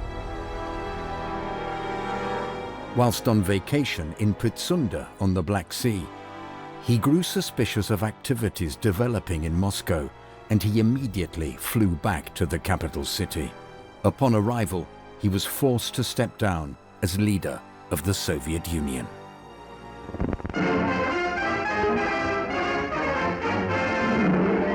The official Russian announcement said he resigned. The Reds say ill health prompted Khrushchev to step down. Observers say that his abortive feud with Red China that broke apart the front of monolithic communism was the real reason. A man who clawed and fought his way to the top, wooed leaders like Nasser of the neutralist nations. Khrushchev probably made his greatest impact on a strangely fascinated world when he came to the United Nations Assembly in 1960 and attempted to purge Secretary General Dag Hammarskjöld. He piled shock upon shock when he and the Soviet delegation rudely interrupted speeches by Western delegates. The Soviet leadership overthrew Khrushchev. They called him in and they denounced him and they sacked him from all his positions. And the reason they did it was because of his kind of arrogance, his despotism, his completely ill-thought-out adventure. What sealed Khrushchev's fate was his interference with agriculture and his harebrained scheme to imitate the Americans by growing lots of maize, and in order to do that, wrecking existing crops. So there was serious food shortages in the shops and serious discontent. That was more important to the party than anything else. There had already been a number of riots by workers who were dissatisfied, and that was the decision to get rid of him.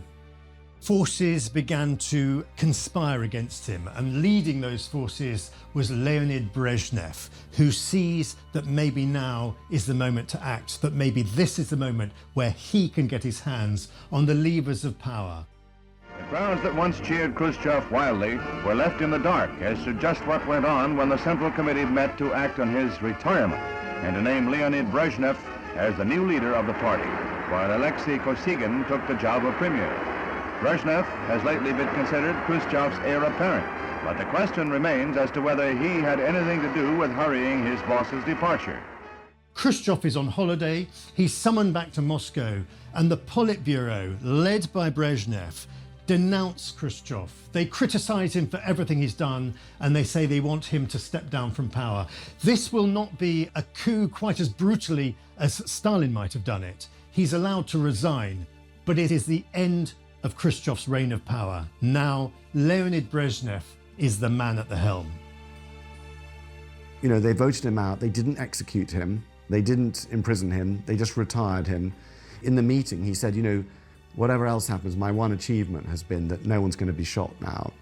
I'm just going to retire. And so it happened. And Brezhnev became the next leader. Brezhnev was a pair of safe hands, a man with a good military record. He just wanted to keep the apparatus going as it had in the past, to appoint suitable first secretaries and heads of Soviets and so on, and who allowed a fair amount of corruption. His own family was horrifically corrupt. His daughter Galina was a nightmare. But that corruption was a sort of lubrication for the party. And under Brezhnev, everything had a price. Brezhnev is known among Western diplomats as the red in the gray flannel suit, a man who is expected to continue peaceful coexistence with the West while trying to heal the breach with China.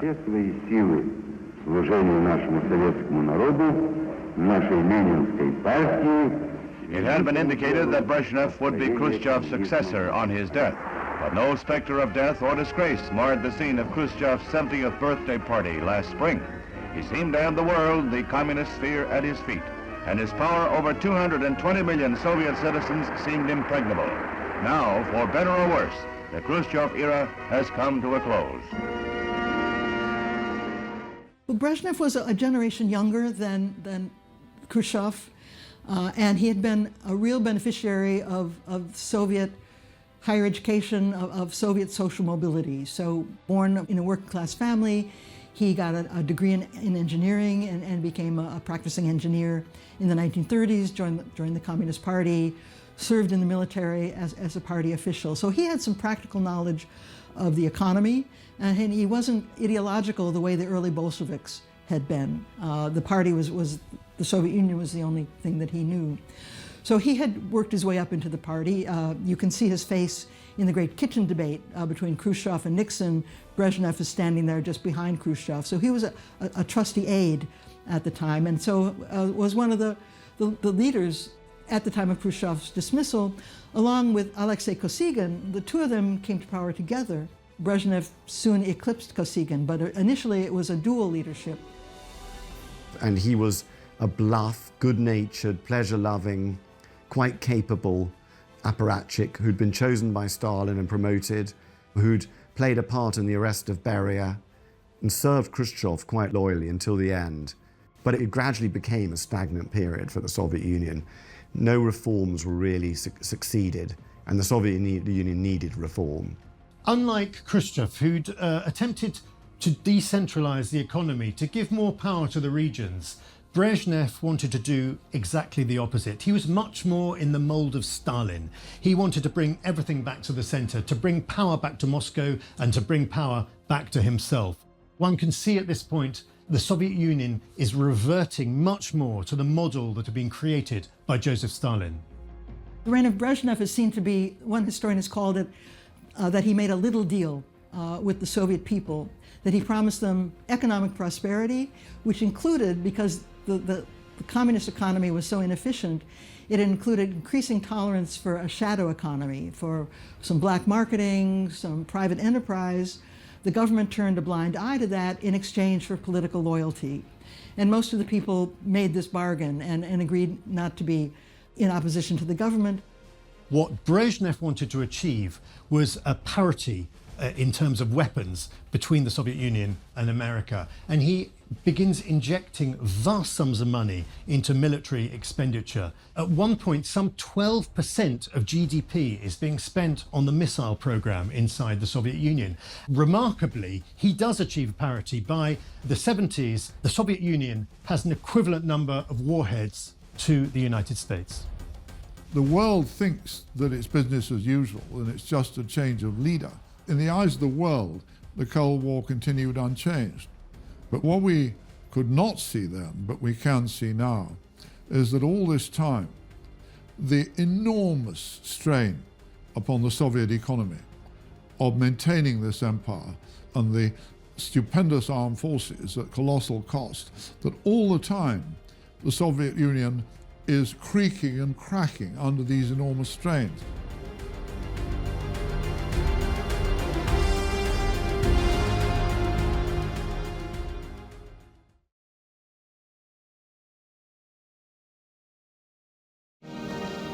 Since 1954, every American president has offered support to the people of South Vietnam.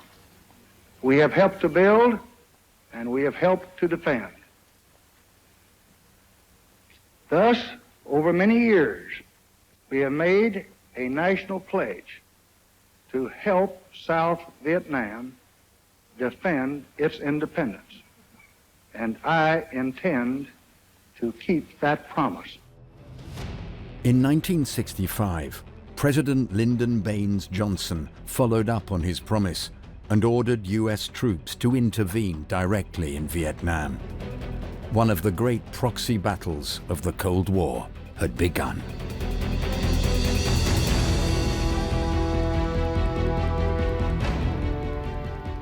The Vietnam War affected the Soviet Union more in the sense of the Soviet Union's relations with China than just with the United States. So the Vietnam War was kind of a triangular communist enterprise between China, the North Vietnamese, and the Soviet Union. The Soviet Union really didn't want the North Vietnamese to invade the South because that was going to destabilize the region, but they felt it was the Chinese who were urging them on. So initially, the Soviet Union was not vocally opposed to the invasion of Vietnam and the war in Vietnam, but once it happened, they were certainly willing to use the propaganda points of an imperialist war being waged by the United States in Vietnam. With the Vietnam War, all he had to do was supply missiles and laugh as the Americans lost it, because he knew perfectly well that there was no way in which you could win a war when you're supporting a corrupt regime in the South, and you had a dedicated regime in the North, which had armaments from the Soviet Union, armaments from China, and didn't care how many people it lost.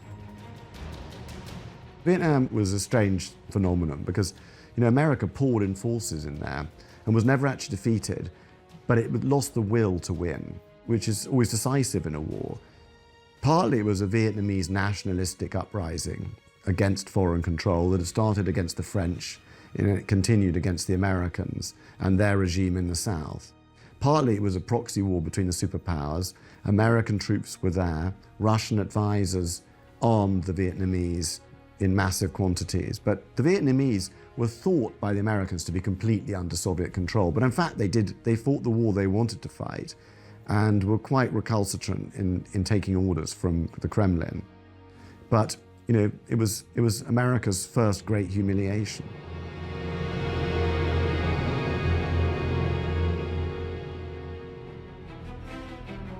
But just as America was becoming embroiled in Vietnam, the Soviet Union was facing its own battle in Europe.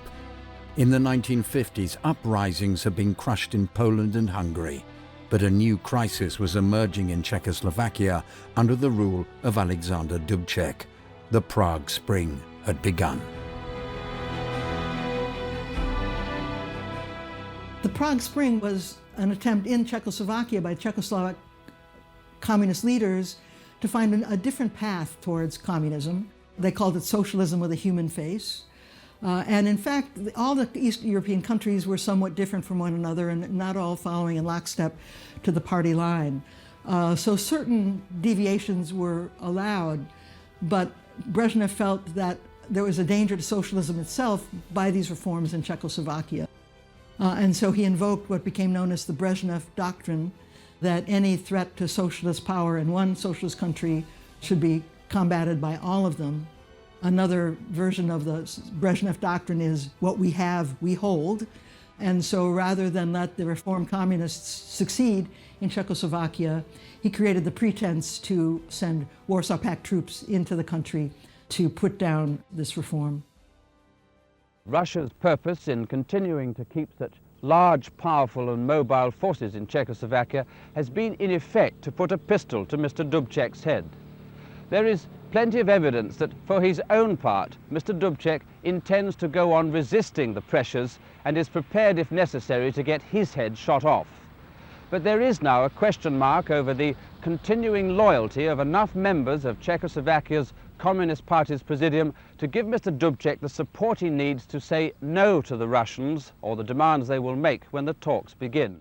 The Prague Spring, this uprising in Prague against Soviet rule, is a real challenge for Brezhnev. How on earth is he going to deal with this? His initial response is to try and do a deal with Alexander Dubček, but it quickly becomes apparent that this is impossible. And under pressure from the Politburo, he decides to send in the tanks and send in the troops. And then you have the brutal crushing of this uprising, in which thousands of Soviet soldiers will crush and fight against Dubček's civilians. Never again in the Cold War did either Soviet Union or the United States attempt to interfere in each other's recognized spheres of influence.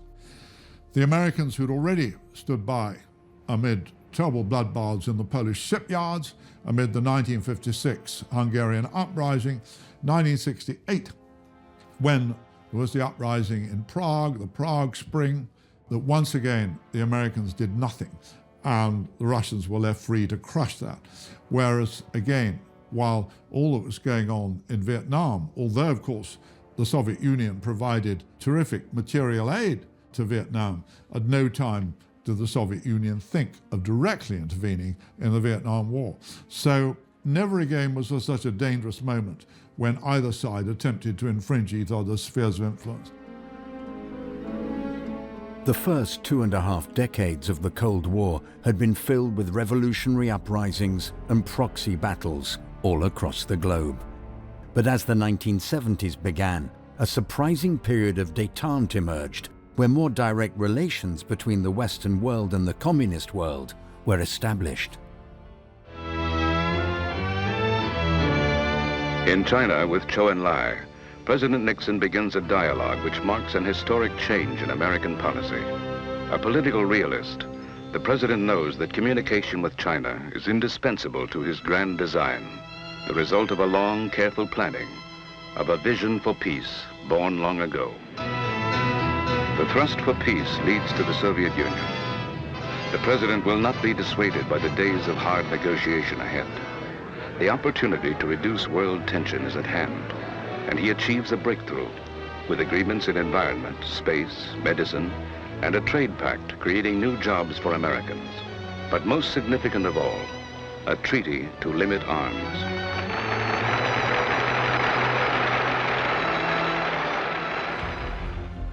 With the significant decrease in tensions in the Cold War, Leonid Brezhnev focused on the domestic challenges that faced the Soviet Union.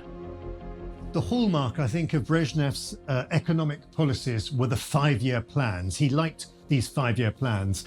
The early 70s saw a big increase in the consumer goods that were being produced by the Soviet Union. Something of an economic miracle took place in these years, and even the West was surprised at how the Soviet economy was performing, but it wouldn't last.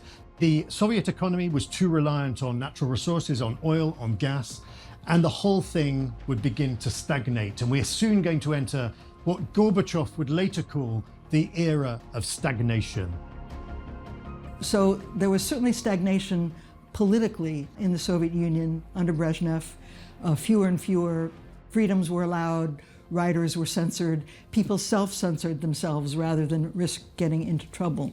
The economy actually was not so stagnant. It continued to grow.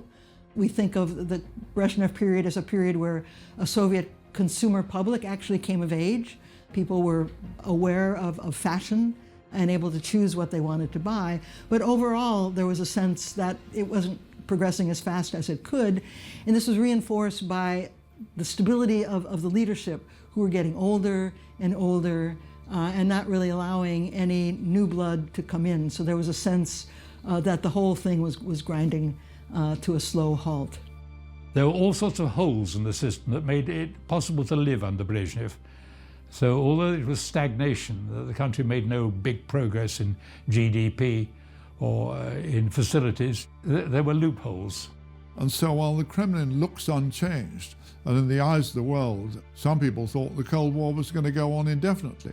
Some people still thought that the Soviet Union might emerge as the economic victor. So self-confidence in the West was not nearly as high as one might expect.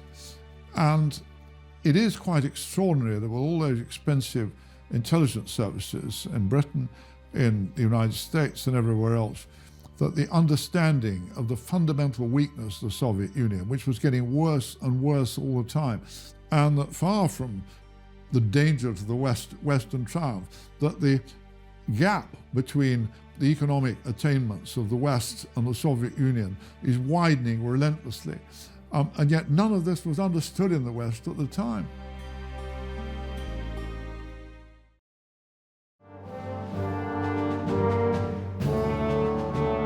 In 1979, after a long period of détente, tensions in the Cold War suddenly rose once again with the Soviet Union's invasion of Afghanistan. Brezhnev was very worried that the Soviet Union was losing its influence in the countries on the edge of its borders, and one of these was Afghanistan. The communist government of Afghanistan was under withering attack from the Afghan Mujahideen. And so Brezhnev decides to send in Soviet troops and tanks and forces to try and prop up this communist regime. The Soviet invasion of Afghanistan was part of the Soviet effort to project itself as an alternative to capitalism in the eyes of the Third World. So they were always trying to promote liberation movements, independence movements. 1978, a communist government took power in Afghanistan. There was internal fighting. The first government was overthrown. A second communist government came to power. They appealed to the Soviet Union for help against their enemies. And so the Soviet Union agreed to send in troops to help keep them in power. The plan was really controlled or proposed by Andropov, who was the head of the KGB and was the most clever and interesting person in the leadership and really the most talented.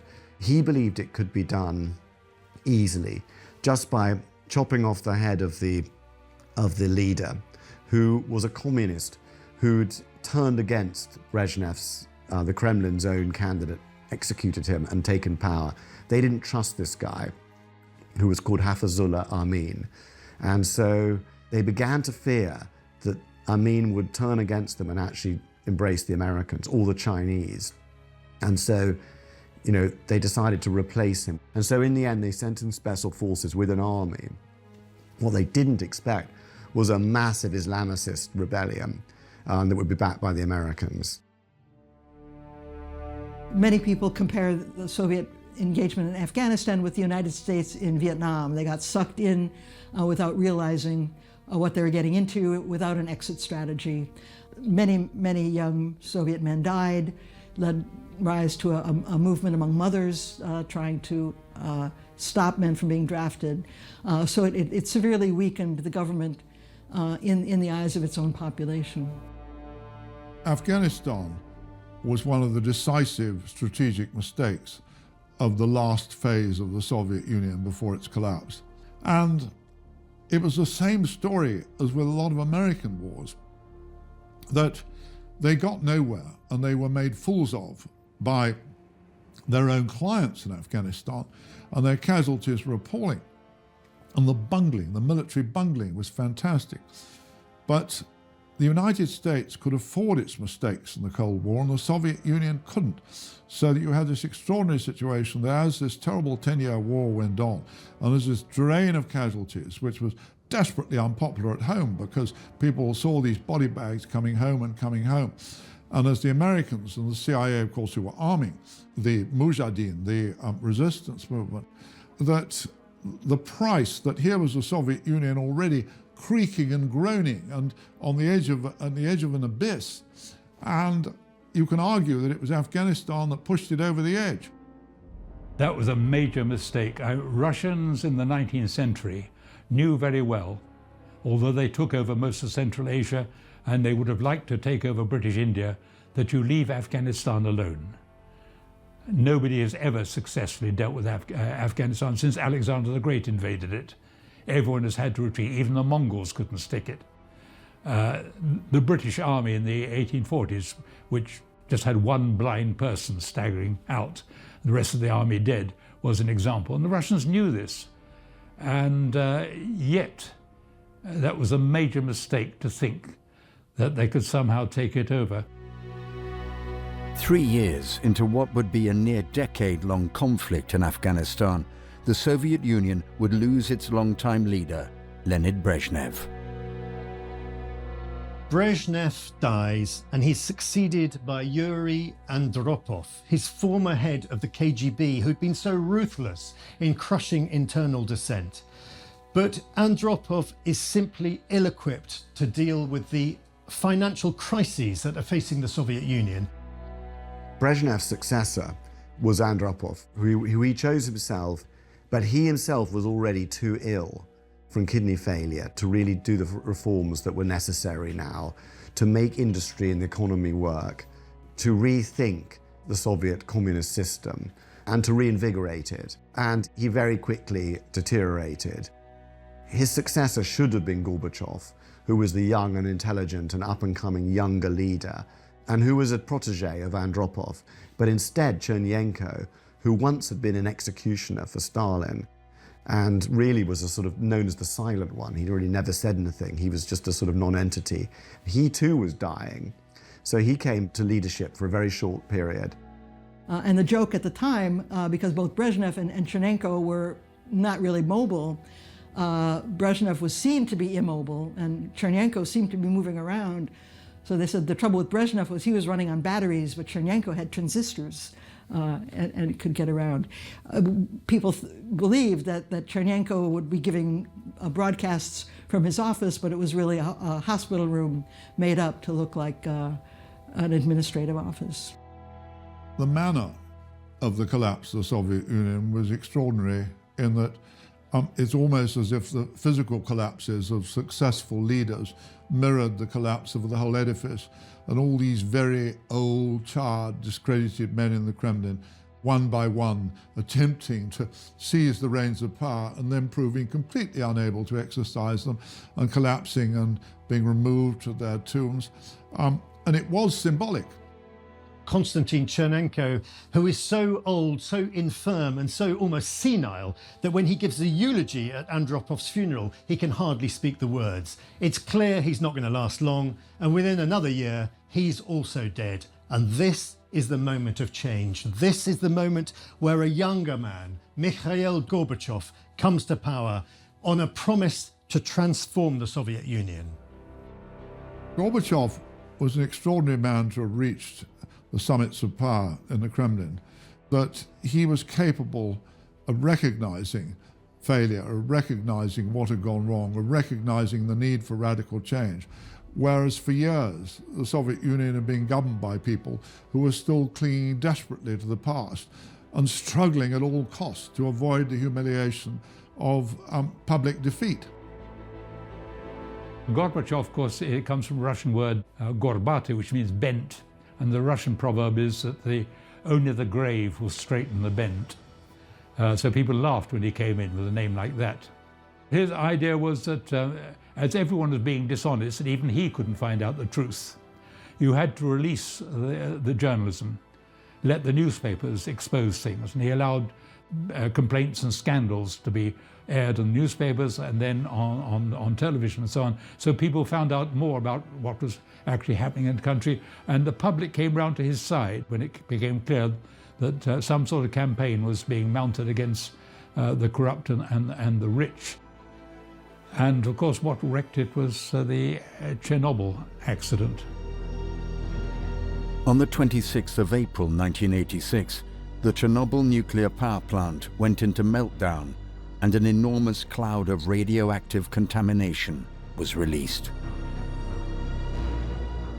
Well, Chernobyl happened early on in Gorbachev's period of rule and was a key mistake in that period, because when it happened, they reverted to their old habits of secrecy and denial, which led to much greater loss of life and more damage than otherwise would have been necessary, and also created more suspicion toward the Soviet Union among Western Europeans who were disposed to think positively.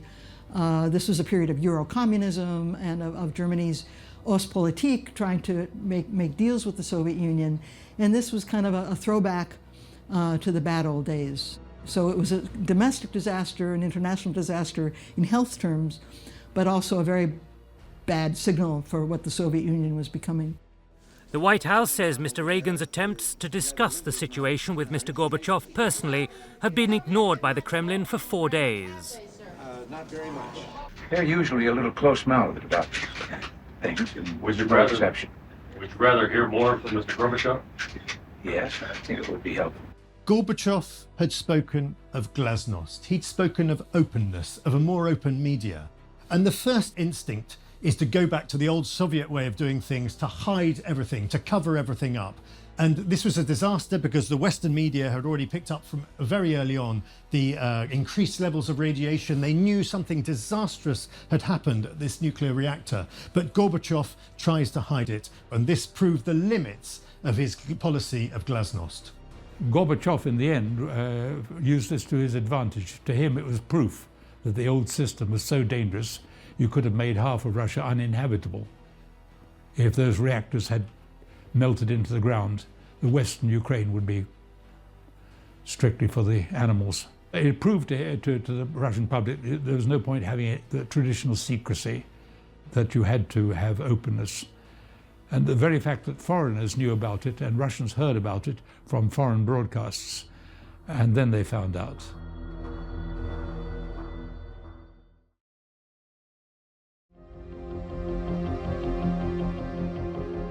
In 1985, the final leader of the Soviet Union came to power, Mikhail Gorbachev. The name Gorbachev is really synonymous with perestroika. This was his great idea. He wanted to reform the system. He wanted to bring an element of the markets into the system. He could see that the Soviet economy was simply not functioning. It was moribund. He was going to revitalize. There was going to be a renaissance to the economy. I think Gorbachev is misunderstood by everyone. Everyone nowadays thinks that he was, in the West anyway, that he was a sort of anti-communist liberal Democrat, rather like one of our leaders. But in fact, he was very different. He was a Leninist.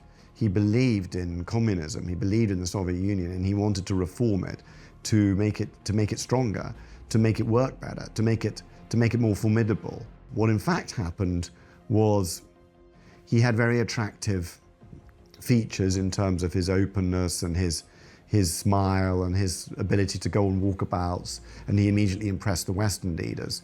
But in the Soviet Union himself, he really attempted an insane plethora of reforms that undermined the whole empire.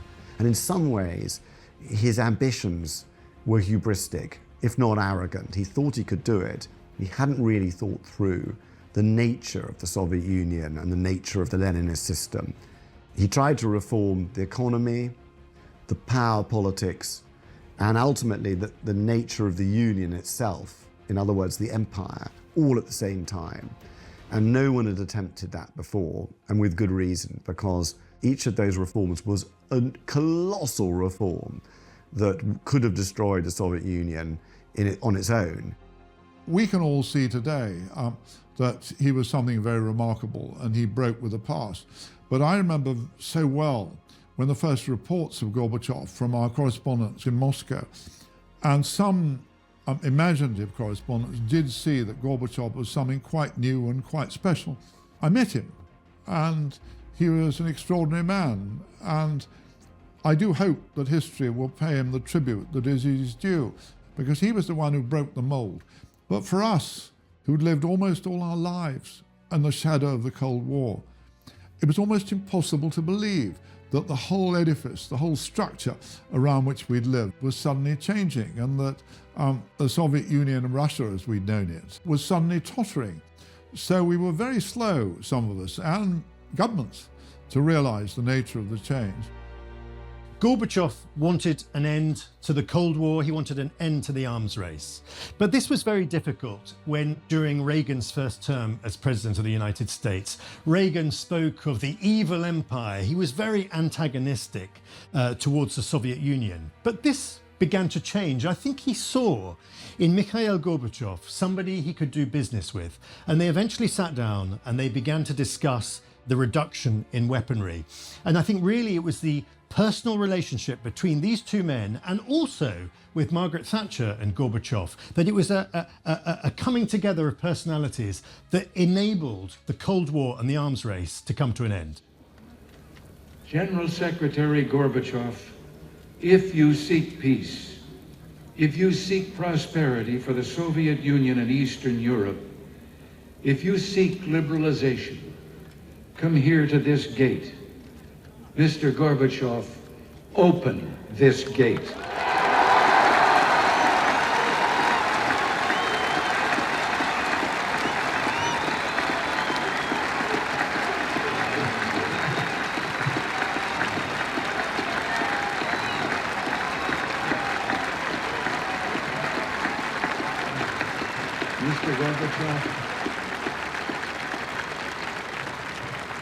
Mr. Gorbachev, tear down this wall.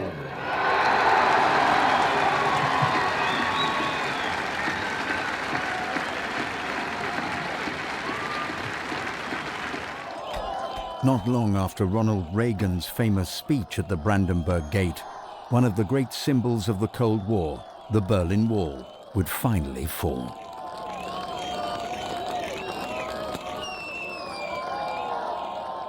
The Berlin Wall had been a success in the sense that it stopped East Germany becoming depopulated, but it hadn't made it much more prosperous. I mean, it had a limited prosperity because it produced better goods than any other East European country. But even so, the desire to get across that wall was very, very great. And in fact, when Gorbachev thought about it, he clearly realized there was no enormous advantage to the Soviet Union in having Germany divided. He perhaps made a mistake. He should have insisted that Germany be permanently neutral, never be allowed to join NATO if it was reunited. That would have reassured a lot of people. But it was a way of making Gorbachev extremely popular in Germany. But of course, he didn't realize that he had to be popular at home in Russia. And the problem with Gorbachev is always that he's been adored abroad and loathed at home. There were people within the party who opposed his reforms. They opposed it because they believed in a different kind of communism, or they opposed it because they were going to lose their positions of privilege. A lot of backsliding and a lot of opposition. So that's when he decided, 1988, to launch democratization, opening up the Communist Party to elections, hoping that a rejuvenated party would decisively defeat the old guard and provide support within the party for his policies of reform. And so, starting in 1988, there were elections for party committees. And people started to join the party in droves because suddenly the party was becoming very interesting. There, important things were being discussed. They were being discussed openly. So there was a real ferment, 1988, 1989, as a result of his democratization. But unfortunately, it awakened sentiments in Eastern Europe that suddenly the countries of Eastern Europe, particularly East Germany, Poland, Hungary, they sniffed at freedom here. And we began to get unrest, protests against the Soviet Union. And this began in Poland, where we have the first semi-free elections, and we have solidarity under the charismatic leadership of Lech Walesa with his walrus moustache, storming to victory in this election. This is a huge shock for not just for Poland and the Soviet Union, but for the whole of Eastern Europe. Suddenly, a whole new way of doing things becomes apparent. We see the first cracks in the entire Soviet system. 1989 proved to be the beginning of the end for the Soviet Union. Its forces finally left Afghanistan, and political uprisings could not be stopped either among the Warsaw Pact countries or within the Soviet Union itself.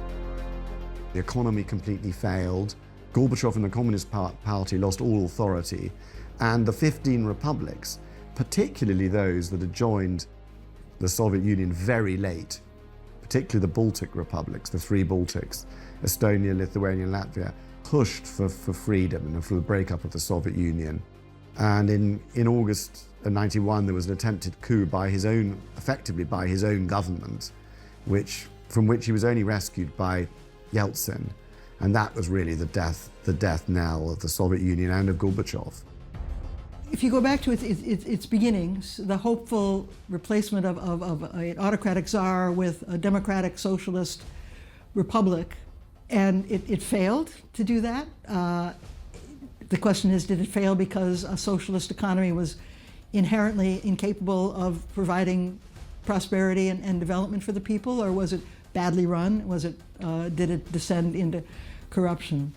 It was a strong military force. It was decisive in defeating Hitler. And I think that's today one of the enduring sources of pride for Russians in the Russian Federation, is the victory that they had over Hitler. And that happened because of the strong support of the people. But it was also known for its repression, for the numbers of victims, for its inhumanity, and the tremendous costs of this experiment. The final dissolution of the Soviet Union happened in a forest hunting lodge on the Polish border with a lot of vodka consumed, that they recognized it couldn't go on, that they might as well split up and try and remain friends, and then go back to Moscow and announce that the Soviet Union no longer existed. Gorbachev resigned himself to the fact that the Soviet Union was finished. It was no more. On the 25th of December 1991, he resigns as Soviet president and as commander-in-chief. On the following day, the Supreme Soviet vote the Soviet Union out of existence. It will stagger on for a couple more days, but it comes to an end on the 31st of December 1991. The USSR is no more. It broke apart into its constituent parts. Latvia, Lithuania, Estonia had already voted for independence. Georgia became independent. All the 15 Union republics that had been part of the Union all went their separate ways as independent republics. The Central Asian republics probably didn't really want to be independent, but they really had no alternative because there was no Soviet Union. And so all the parts of the machine, if you like, fell to pieces at the same time, simultaneously. And Russia emerged as an independent republic, as did the other 15 republics, the constituent republics of the Soviet Union, which Lenin and Stalin had designed never to become independent, never to secede. Well, now they all became independent at the same time, and the Soviet Union was no more.